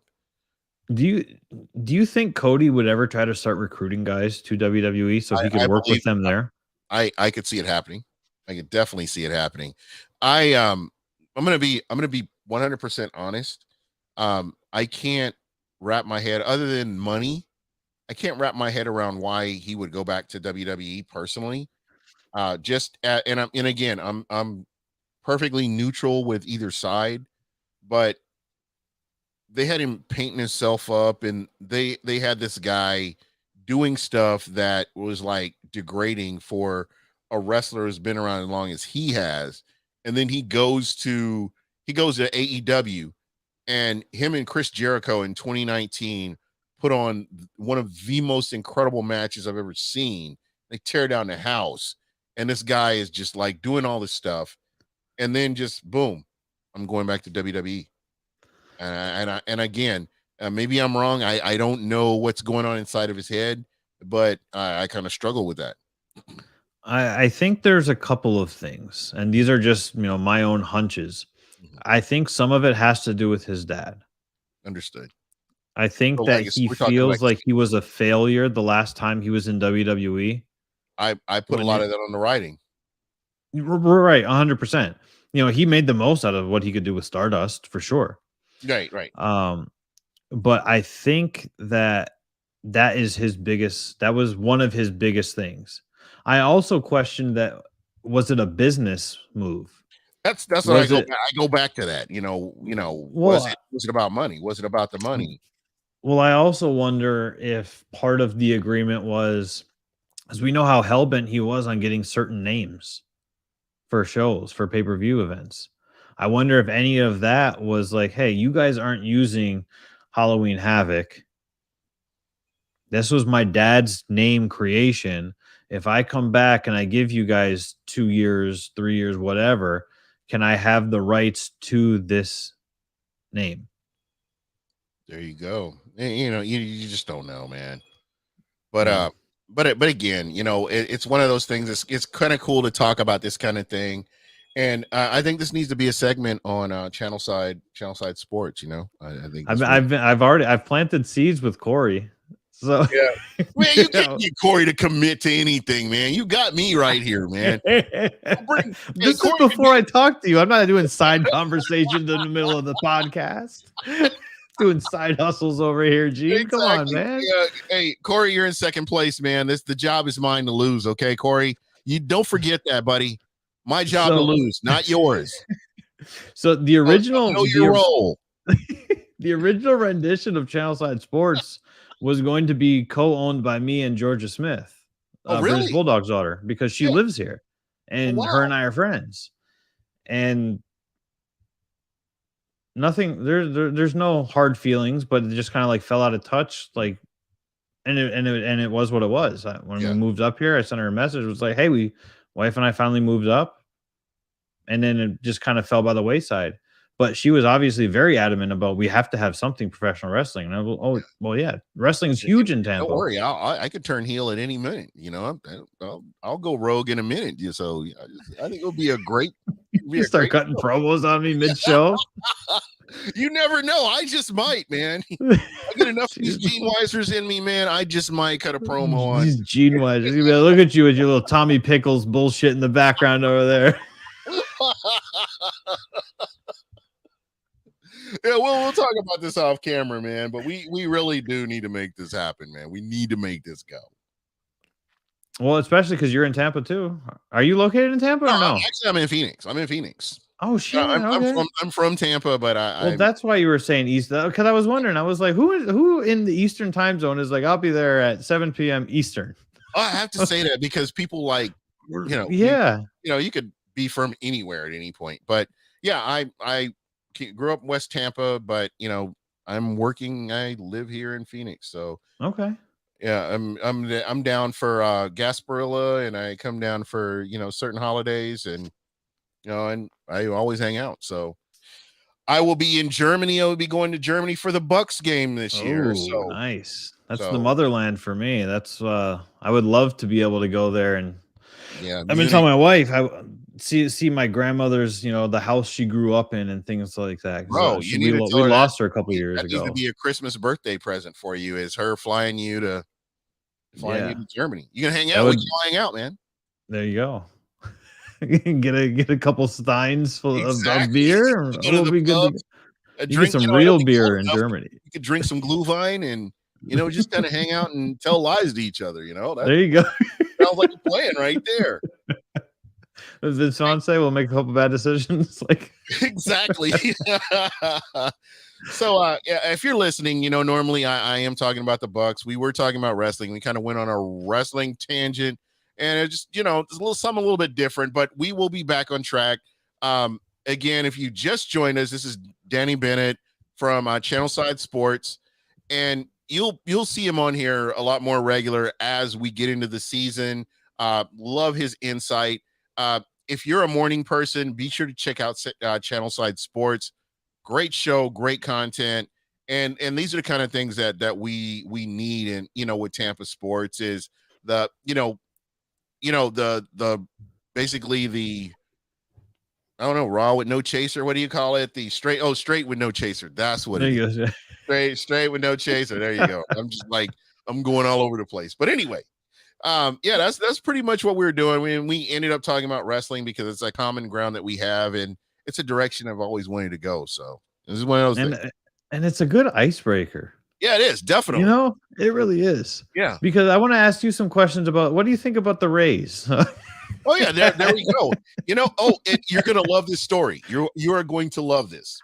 So I grew up in don't kick me. I grew up as a Yankees fan. A Yankees fan. As you know, George Steinbrenner is Tampa's favorite felon.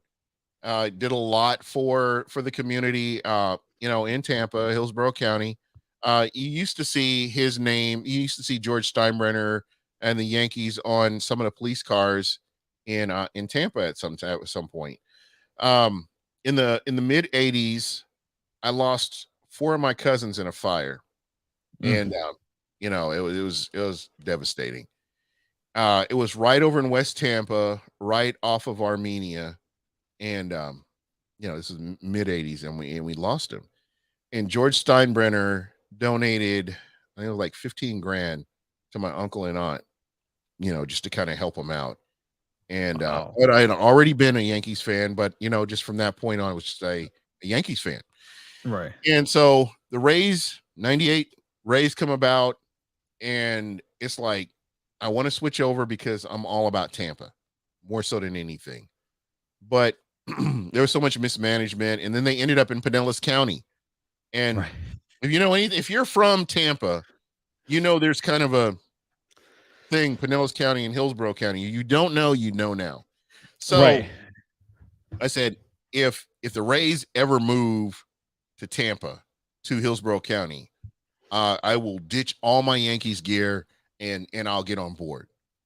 Well, fast forward to Stu dumbass and missing out on the whole Sister Soldier in enterprise thing that he had with Montreal. Thank God.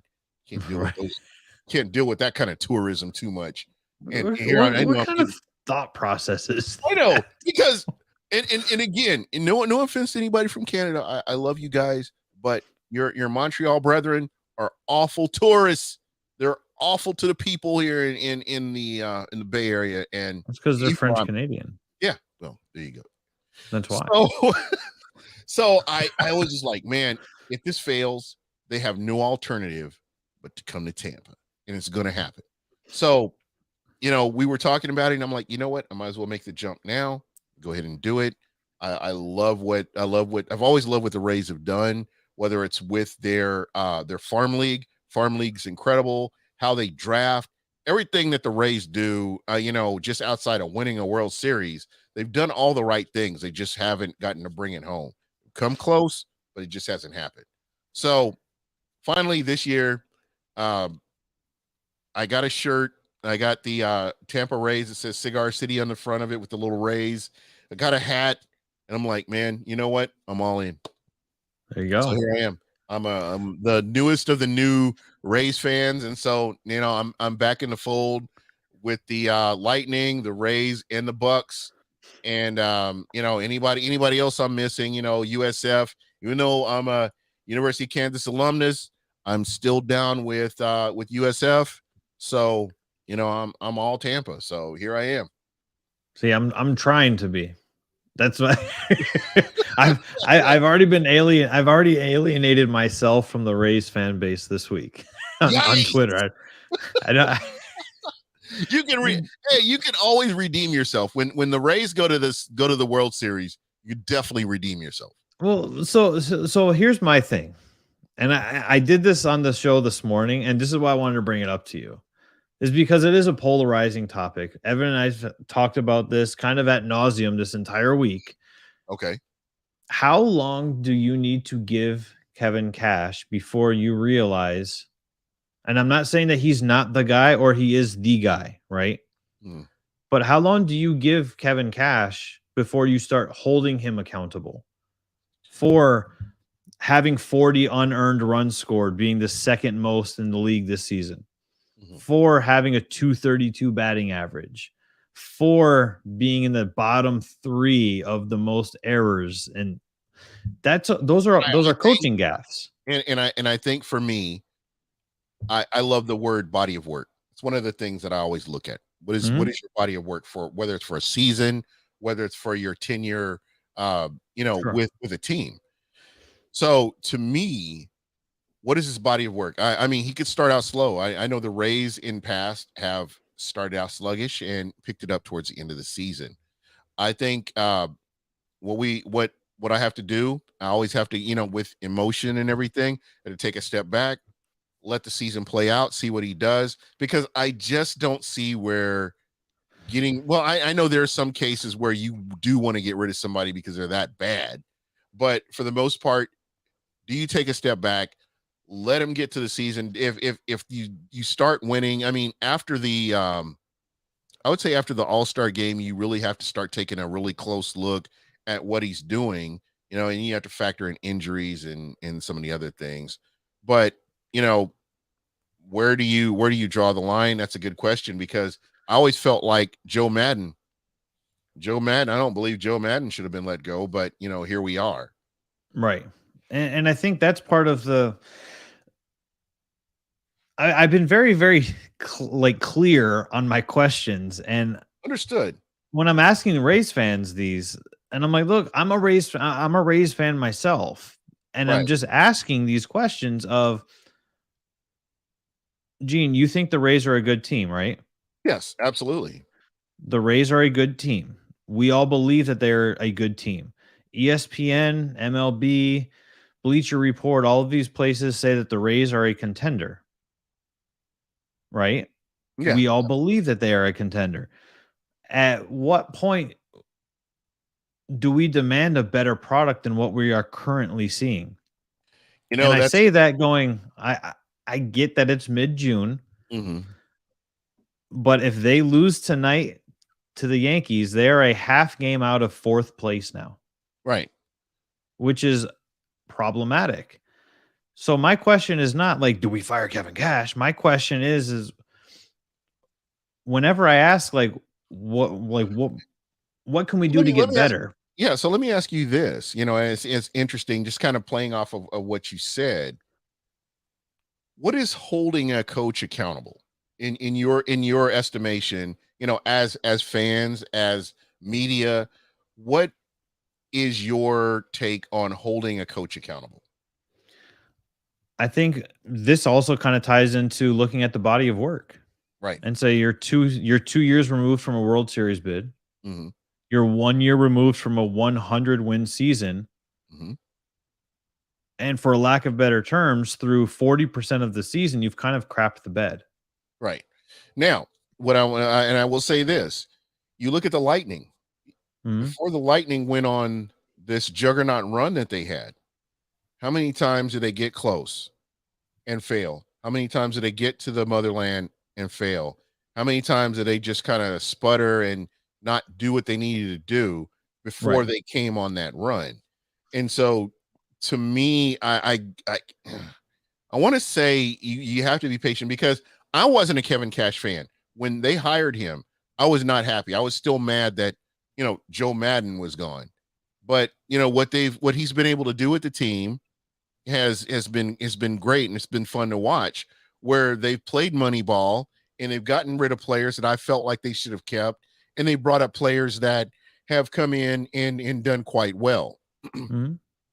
So with that being said, I mean, after this season, this would be the time where I'm like, listen, dude, you're on the hot seat. And you've given great points where you've talked about 3 seasons where great things have happened, but not the most important thing has happened. So now, you could lay this all out. Hey, you did this year 1, this year 2, this year 3. And now look at you've had the opportunity to do more, but you haven't done it.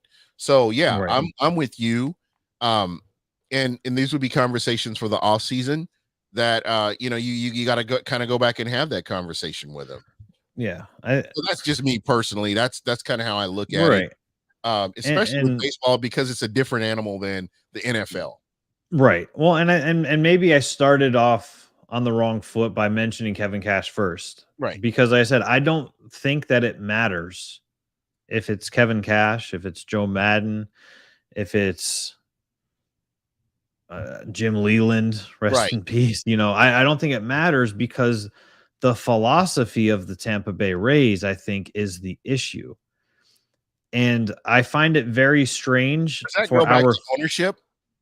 I think it does. And ownership, general manager, because I look at it based off conversations that I've been having with fans, Right. or more of them, or more of pissing matches, I guess.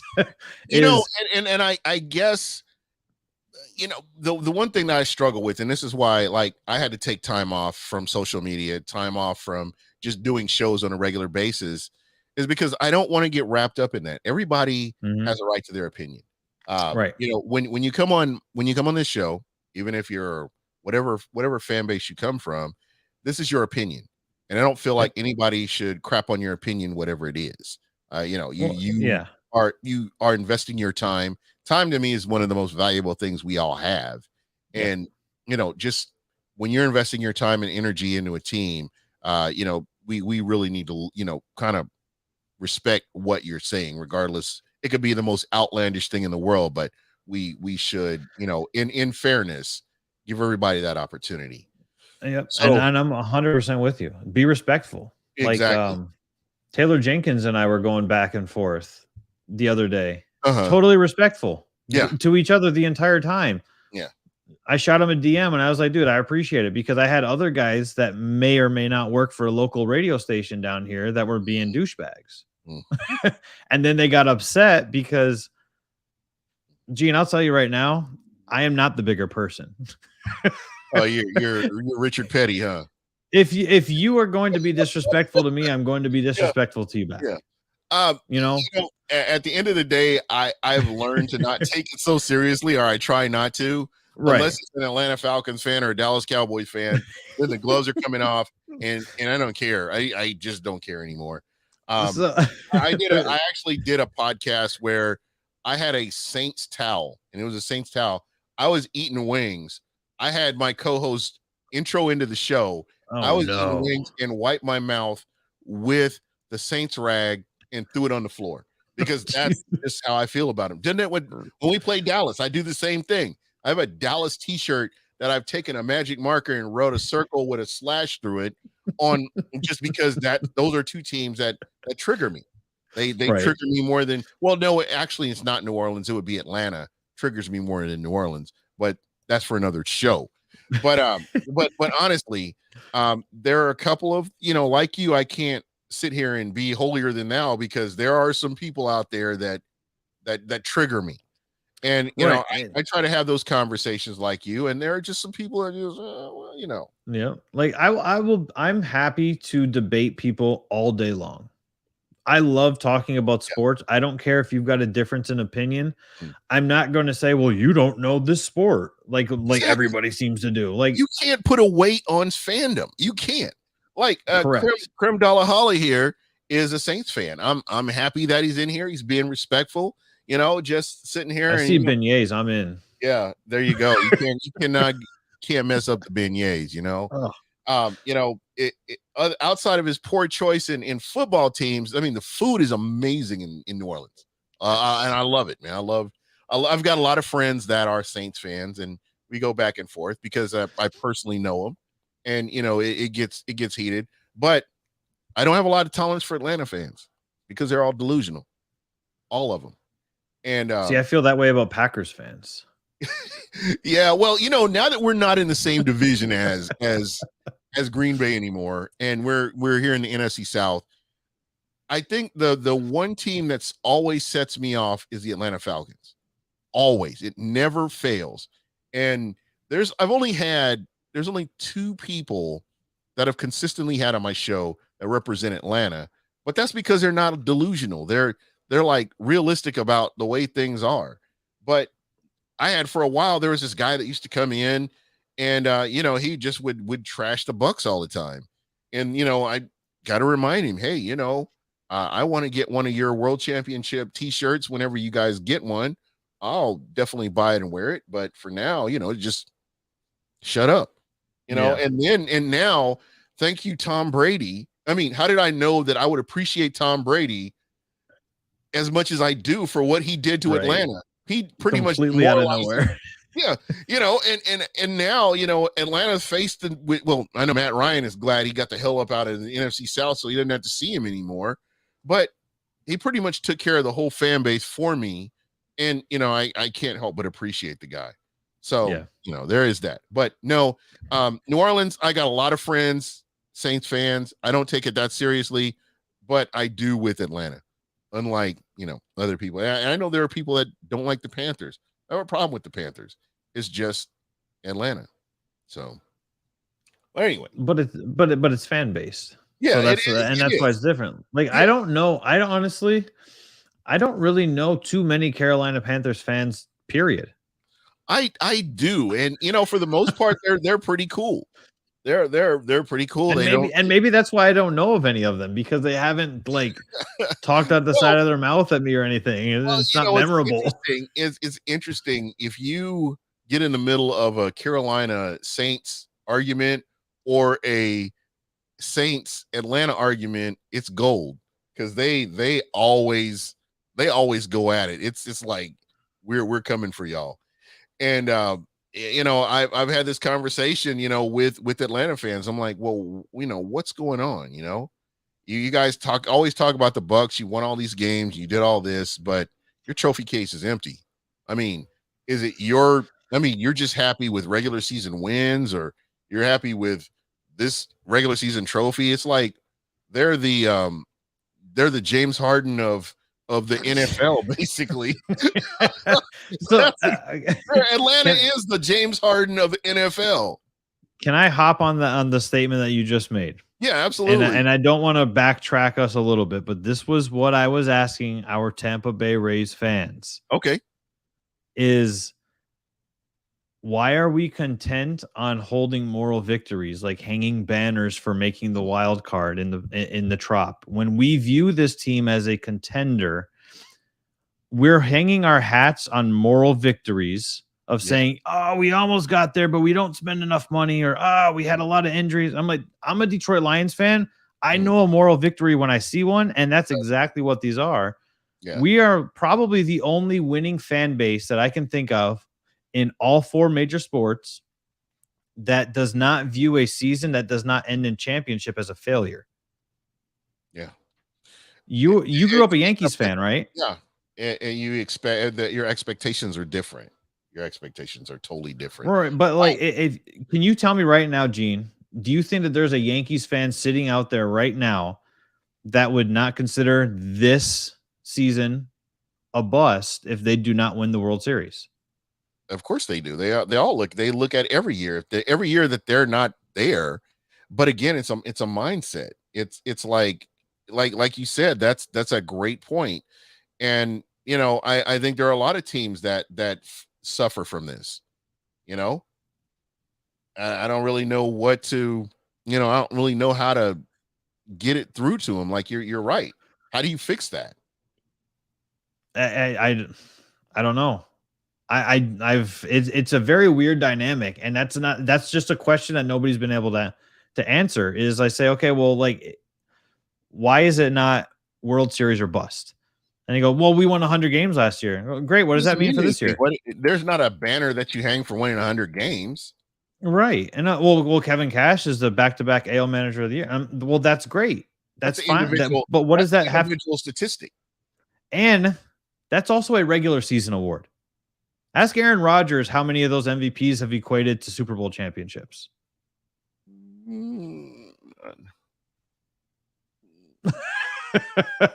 But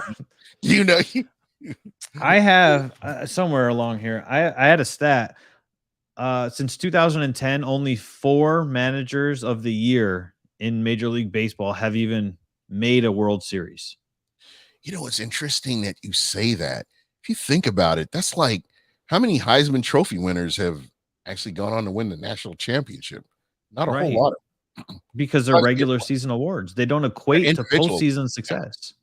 And think about this. I mean, and I don't know how much you really followed the Bucks over the past decade, but how many times were we like the Bucks success was, oh, we've got somebody in the Pro Bowl, or the Bucks success was, Yeah. well, we beat this team, or the Yep. Bucks success was it wasn't conducive for what this team has done as a whole. And because the ultimate goal is to win a Super Bowl. Yeah. Ultimate goal, top to bottom, win a Super Bowl. And the outside of that, I remember when we were in November and I'm like, oh well, I guess I'll start getting this mock draft together and that kind of thing. So you know what I'm saying? I'm like, Yep. God damn it, I guess I'll be getting this mock draft. Let me start looking at some of these college players here and see who we're gonna get. But Yep. it all changes. It all changes once that happens. And I just think that the Bucks were missing some components. Like a good general manager, like a good head coach that works with a good general manager, like talent evaluation. The Bucks, it's like they sold their soul to the devil for 15 years, and then he's like, okay, you can have your soul back for a little bit. But that's kind of where we were. I mean, you look at the missed draft picks, there was no direction the Bucks could go. You look at the defensive line right now, and I'm going to use that as an example. Defensive and offensive line. Look at them both as examples. And how many times the Bucks missed on free agents? How many times the Bucks missed on draft picks and letting the wrong guy go? I mean, you just seen that so many times, and I correlate that to the general manager was not good, and Mark Dominic and Bruce Allen, both idiots, and I'm gonna go on record saying that, and I'll continue to say that. And I mean, I heard Mark Dominic bragging about Gerald McCoy, that he was the one that drafted Gerald McCoy.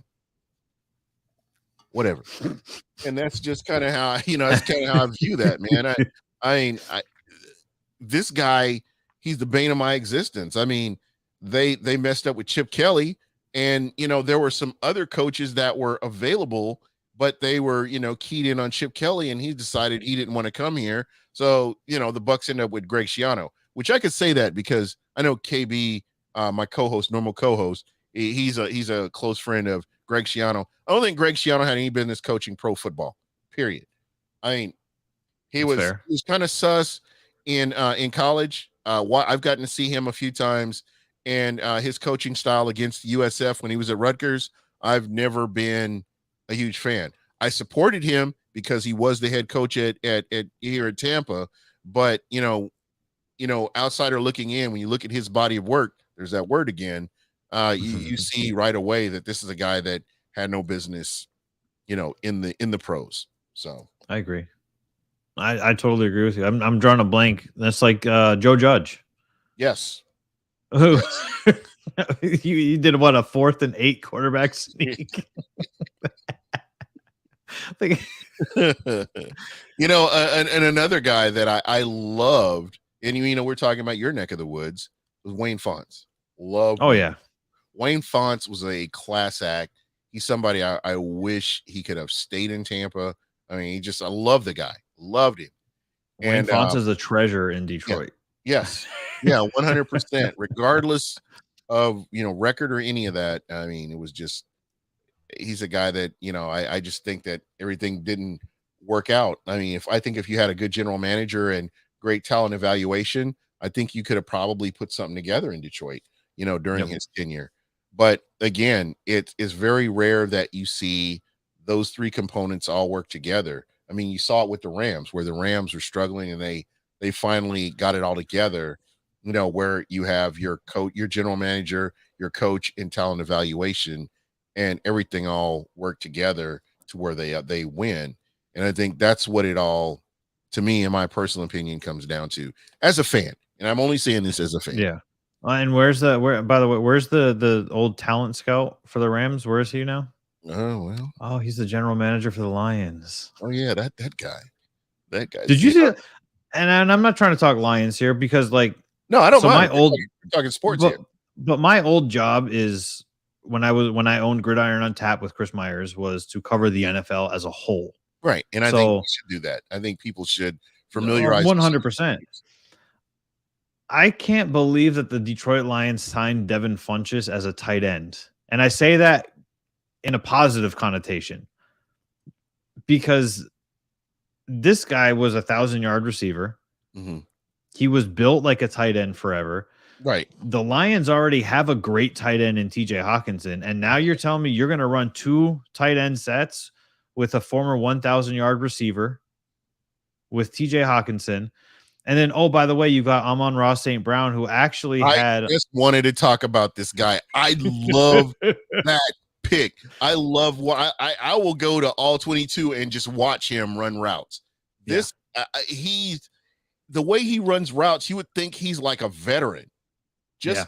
Just with his composure and his professionalism in the wide receiver position. I love Mike Evans. Mike Evans, it's like first ballot Hall of Famer. First ballot Hall of Famer. Evans. Love Mike Evans. But when I watch Amon-Ra St. James, guy is incredible. And if he does not get injured, I believe that this is a guy that is going to make a huge impact.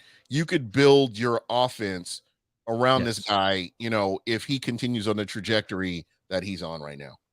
I agree. And I think I know I make roasted for saying that, but I honestly believe that just watching his game as a rookie, if he doesn't hit that sophomore slump and he continues to produce, there's the ceilings. I don't even know if there is a ceiling for this guy. He made Jared Goff look formidable again. Yes. And that's saying a lot. Right, because Jared Goff looked like he was on top of the world during that first Super Bowl appearance with the Rams. Right. You might not like this comparison, but I'm going to throw this out there anyway. I think, honestly, DeAndre Swift is basically an Alvin Kamara Jr. I can see that. Speaking of, what happens with that guy? I mean, has the NFL made any type of comment? No announcements on. This is what is so strange to me is we know the NFL likes to tiptoe around issues. Right. Until they have But they've just gone completely silent. It's radio silent when it comes to Deshaun Watson, when it comes to Alvin Kamara. And it's we know the issues are out there. They're pending issues. Like we don't know the facts about Deshaun Watson, but we know the facts about Alvin Kamara. It's on video. Yeah, that guy, I mean, outside of his oatmeal being lumpy, his head was pretty lumpy when they got done with him. But again, I don't know the circumstances behind it. I don't know what started the argument or anything like that. I've been cool about this because I can tell you this about Alvin Kamara. Since he's been in the NFL, never got any trouble. He's always been, he's been upstanding, and he's just, a workhorse, and he's just worked to improve his craft. He always has. He ran Mark Ingram out of town. Yeah, he ran Mark Ingram out of town. Exactly. So, again, I don't know how this is all going to play out. I don't know all the facts, but it's going to be really interesting to see how the NFL does this. And this kind of goes back to what I was talking about, having a third party entity that handles discipline or exoneration. I mean, it's going to make all the difference in the world, because a lot of people are going to look at this because it's New Orleans, and we both know this. Wrong Way Roger and New Orleans haven't really ever been on the best of terms. I mean, going back to Bounty Gate. I was gonna say, yep. So the way some of those suspensions went down, the way coaches and certain people were handled, and when all the facts came out and everything, again, Roger Goodell just didn't come out. He didn't come out clean on that whole exchange. Right. So now, how is this all going to play out? And that's why I say, in order for the NFL to improve their image, they need a third-party entity, whether you have a group of lawyers, whether you have lawyers, NFL players, whatever you put together, somebody that can look at the situation and say, okay, this is what happened, and this is how we're reviewing this. So I don't know. It's going to be interesting, like I said, to see what punishment is handed down, if there is any, and if not, what do they do? Do they fine him, or how is this all going to work out? It's, I guess it just remains to be seen, which is Yeah, strange. I absolutely. see Krim said that he's been at all practices right Oh, now, and 100%, because they haven't leveled any kind of discipline in any way. I don't know if, and again, we don't even know if the NFL is still investigating this. We go back to Jameis Winston. It was radio silence with Jameis Winston with his with what happened in Phoenix with the Uber driver. right. That was radio silence right up until the moment they had to pass that judgment. So, Yeah. and again, it doesn't bode well for the team, who is definitely dependent on Alvin Kamara for what he brings to the team. That's just like Deshaun Watson, Cleveland, but it's a different story with Cleveland, because Cleveland went into that knowing what kind of goods they were going to get here. So I can't feel bad for Cleveland. And I look at, how they did Baker Mayfield, how they handled that whole situation. So, I still think the Buccaneers should have traded and gotten Baker Mayfield when it was hot. yeah. Which is, I guess, we could talk about on, Yeah, on exactly. another We time. can catch up with that on another time. But yeah, again, I mean, Baker Mayfield healthy. I mean, he got him to the playoffs. I think they won a playoff game or something like that. Baker Mayfield was not bad for Cleveland. I understand wanting to upgrade and get a Deshaun Watson, but with that cloud hanging over his head, I would not have touched that. Just number one, because you have women that are fans, a lot of females, especially in the NFL, a lot of women are watching this.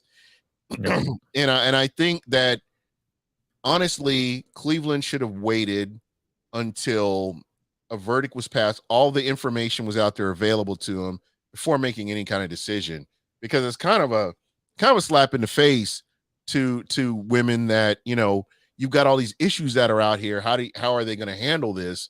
Whether, if he's exonerated, then cool, then you go after him. But again, it's just the water is too muddy at the time that they're doing this. And this is one of those things that I just had to wait until you had more information on it. and all that guaranteed money. All that guaranteed money. It's they botched Baker Mayfield's trade value by getting Deshaun Watson before trying to move him. After announcing that, hey, we're not going to trade you. You're not going to be our quarterback, and we're not going to trade you. Exactly. What the? What? Like, is that kind of karma? Is that some like NFL karma here, or maybe it is, man. Because and you keep in mind this guy played hurt, and I'm not making it as an excuse. I think that's stupid when you play hurt. Number one, you don't help your team, and number two, it's all about perception, and you're perceived to be inept. If you're injured and you can't play to your full ability, it's kind of, you look inept out there. Even if you are injured, we know you're injured, but when you look on film, it's not you're not like, okay, this is the play he missed up on, or he threw that interception. And you don't really factor in, okay, he's playing injured. It's just it's just how it looks. So I don't know. That's kind of my take on it. I would have rode behind Baker Mayfield, for another year, and just kind of kept everything else hush hush. I don't know. Yeah. Honestly, I know Baker was due. He's due all that guaranteed money this year. Yeah. I think any team could have raked the Browns over the coals and said, you're going to eat most of that. You've got the salary cap space. We'll give you a 4th round pick for Baker Mayfield on his expiring contract. For a team like the Bucs, who knows that Brady's gone after this season. Yep. Why would you not set yourself up for the future like that? Again, this is Cleveland is doing Cleveland things. I mean, Cleveland. Yeah, they're Cleveland in the hell out of this whole situation. Are they the poster child for poverty franchise? I mean, you look at the list of quarterbacks that Cleveland's had, and just look at their situation here. You've got a guy that's he's got the team winning. I know he hasn't been the best of the best. A lot of the things that he does, regardless of how long he's been in the league, are coachable. things that you could definitely work on. And you go with a guy who's got, I mean, he's got a, I don't know, he's got a freaking anvil over his head with all these all these lawsuits and all this other stuff. I guess Cleveland felt like, oh well, he's not going to go to jail, so I think we're good. He's not going to jail. Better So. get while the getting's good. Exactly. Once they got past the criminal part of it, is like, oh yeah, we're for a smooth sailing right here. But man, I tell you what, I wouldn't want any parts of that at all. Nope. Danny, I'm glad. I wanted to say, man, thank you so much. I know we've talked about Rays, and want to shout out the Stanley Cup, defending Stanley Cup champion, Lightning, which shame on me for not even mentioning them, and what they're trying to do right now. This is just, Tampa sports is just fun right now, and there's never been a time in my lifetime where everything has been fun, where teams are winning and teams are doing things, and we just and like I said, in my lifetime, I've just never experienced it, so I'm enjoying this 100%. Well, absolutely, and I think that's the funnest part for me about living in this area now, is that I'm living in a sports city. Yeah, well, no, because the Lightning are an SEC team. Just that's right. I need to clear that up for you on that. That was my first viral Channelside sports post.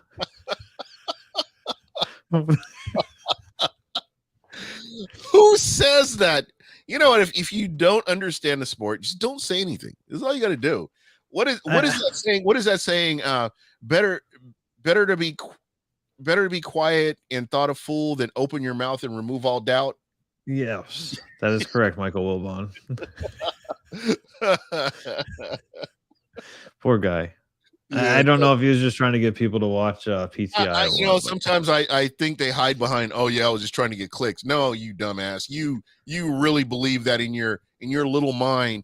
You ever like have a thought in your head and you're like, oh man, this is gonna be funny, or this is hilarious, and then you put it out there and you're like, well, that didn't age well. I probably shouldn't have said that. Reel it in. Exactly. Bring it back. I was hacked. That's what happened. I was just hacked. That's what how many times, and that's the new thing that we say now. Yeah. Or I'm checking into rehab, and this is not me. This is not who I am, and so I'm just gonna do it that way. And by checking into rehab, that means just not logging into Twitter for 3 weeks. Exactly. That's your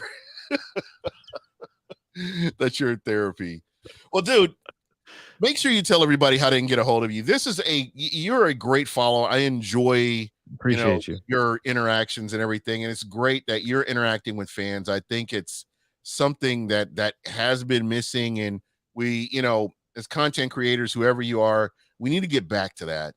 I think there are a lot of people out there that put themselves above everybody else. I don't want to be that guy. I'm always like, we had a small crowd here, but I appreciate everybody. Emily, Krim,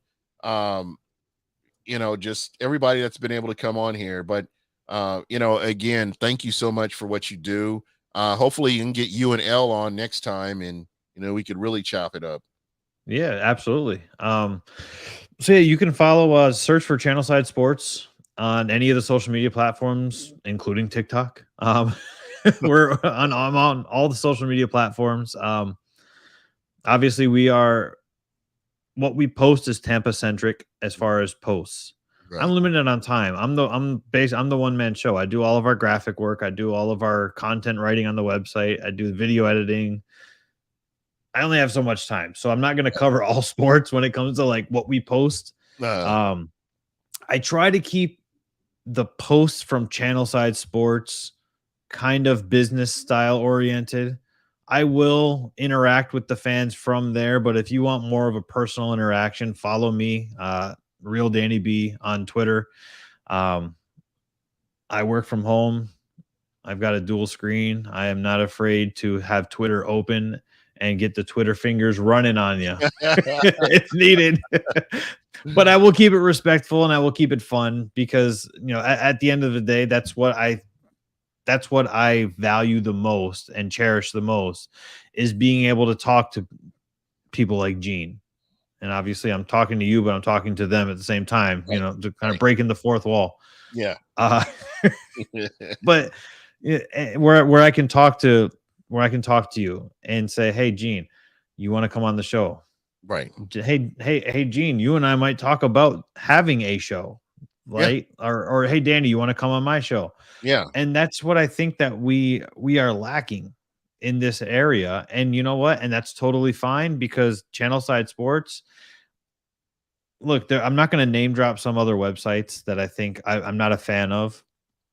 But if you put out an article, I'm going to talk about your article, whether it's good, bad, or indifferent. We're going to talk about it because you are dedicating your time to Tampa sports, and Channelside Sports is talking about what the fans are talking about.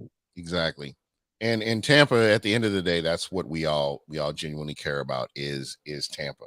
So Yep. and most And definitely, and shout out to Greg Wolf, who's he owns Street Lace DJs. He's the in arena entertainment for the Tampa Bay Lightning. I slid in his DMs before the first watch party in the playoffs when they were playing the Maple Leafs. He invited me over to Sparkman Wharf and literally just basically jumped on the bandwagon and has been absolutely nothing but supportive. Kaylee Mizell with Bally Sports has been extremely supportive, and without people like that makes me feel good about when I tell people the vision for what I plan on doing, and then I don't want to say a blind support, but they don't know me personally. So I feel like it is a blind support based off of the vision I've told you. but I think you get some semblance of who somebody is after being on with them long enough, because Sure. there's content out there that I can only tolerate maybe 5 minutes, maybe. Mm. And, again, no knock on, whoever, but then there are other people like yourself where I have you on rotation and, I'm checking you out. If I have a conference call or something like that and I can't get to you right away, I'll circle back around and check it out. So yeah, definitely. I get what you're saying, but I think people definitely get a semblance of who somebody is, after spending a little bit of time listening to them. Yeah. Well, and I hope that our crowd that was in here tonight feels the same way. Yeah, absolutely. Emily is amazing. What did she say? Danny multi. Danny, not enough time, Bennett. Emily needs her own show. She's hilarious. I don't think she has time. She's too busy saving lives. But yeah, Real life superhero. This is great, man, and I really appreciate you taking time to come on with me, and we're able to have these conversations. But Absolutely, and real quick before I stop rambling over here, I think it's cool that you and I have never spoken before this. Yeah. And we were able to come on here, chop it up for 2 hours seamlessly. Yeah. No breaks, no awkward silence or anything. We just talk. Yeah. And, like my wife sent me a text. That's why I said, hey, I got to wrap it up here soon. She's like, I thought you said you're going about an hour. And I was like, I anticipated like an hour, but like it got rolling, man. We went in our little wrestling rabbit hole. I'm not bragging, but I do have that effect on people. So where you're just like, there was who I forgot. I'm a talker too. Somebody came on and they're like, well, I can only give you 20 minutes, and they ended up staying on for like an hour and a half. So it's just like that. But you got to be engaging, and once people start reciprocating it, it becomes fun. But again, 100%. You're a friend of the show now, and you are always welcome on, and we'll definitely have you on. And I hope KB gets better, and we'll have Ken Barrett, my co-host, get him on here, and we can all do this. Oh wow, she's throwing shade at everybody. I want, and I guess real quick, there is a little plug that I want to do as well. I'm starting a new pop culture podcast and show called Please Rewind. I own the All About the 90s group on Facebook, which we just broke 28,000 members on. Yeah, so I'm trying to leverage that. So one of my good friends, Logan, who's a comedian in Chicago, he and I are going to co-host this thing. And I've got some pretty good 90s celebrity guests lined up for us to like interview and interact with and stuff. And Liking this. you know, you see the shrine of nerdery behind me. I'm not afraid to outmatch you wits in sports or out nerd you. Like that's my thing. But yeah, follow if you guys join if you're nostalgic junkies like myself, join it's all about the 90s on Facebook. I will admit you right away. I'm the owner of the group. So that's I'm going to be adding that section actually to the Channelside Sports Network as part of like our etc. And just kind of just keep tying everything all together and just make one big, beautiful Tampa-based network. There we go. Well, yeah, well, definitely. And folks, again, great content. Please check them out. And what time are you guys on in the mornings? Because I'm not sure if 8 a.m. sometimes I catch you 8 a.m. 8 a.m. Eastern time. I have to say that because there are people in anyway. Sometimes it's just me. Sometimes it's me and Bush. Yeah. I don't always know when Evan's not going to be on. Yeah, but it's a fun show, and you know you do a great job interacting with folks, so greatly appreciated. Absolutely, well, nice. And I would love more people to jump in the comments and start interacting with me as well. Yeah, most definitely. And I will be talking to you and be checking you out tomorrow.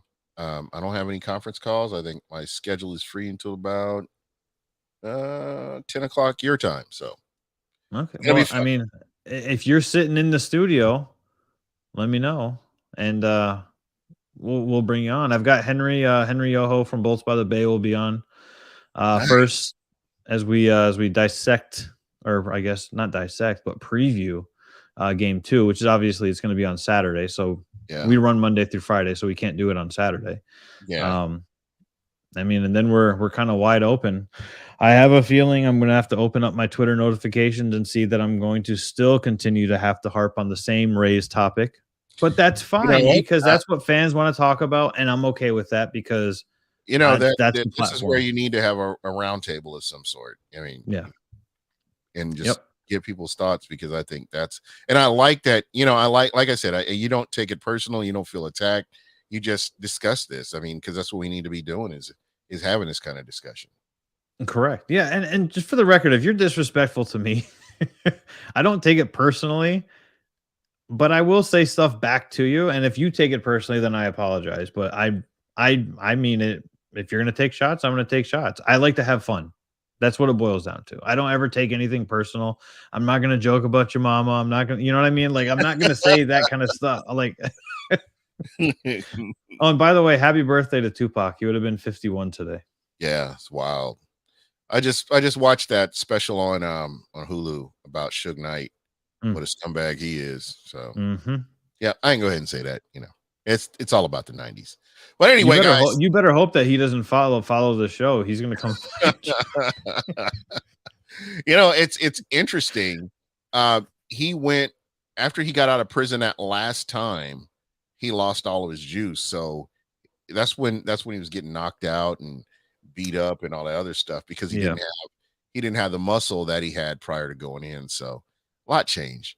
But yeah, that's for another time. We could definitely have that conversation because you know when it comes to pop culture, you know I'm the guy. You know when it comes to like I'm a Tarantino fan and I mean he's probably like one of my favorites. But yeah, I will definitely be checking you out. And your mama on us. Look, Emily is just. You want to talk about a ham? That's 2 ham sandwiches. Emily is 2 ham sandwiches right there. Is that anyway, like the Christmas dinner ham? All right, man. Well, I'm gonna get out of here, and I'll tell your wife I'm sorry I kept you longer than I needed to. I didn't pay attention to the expiration date, but I didn't even know that. Yeah, it's I'm a talker. We're in trouble. And I'll get her a box of wine. We'll be straight. But anyway, a box of wine. I love it. Anyway, bro, I'll holler at you later. Hey, I appreciate it. Thank you so much. I appreciate it. We will be back on at our regular time next week, Wednesday, 7 p.m. Eastern. Anyway, I'll let you guys later. Peace.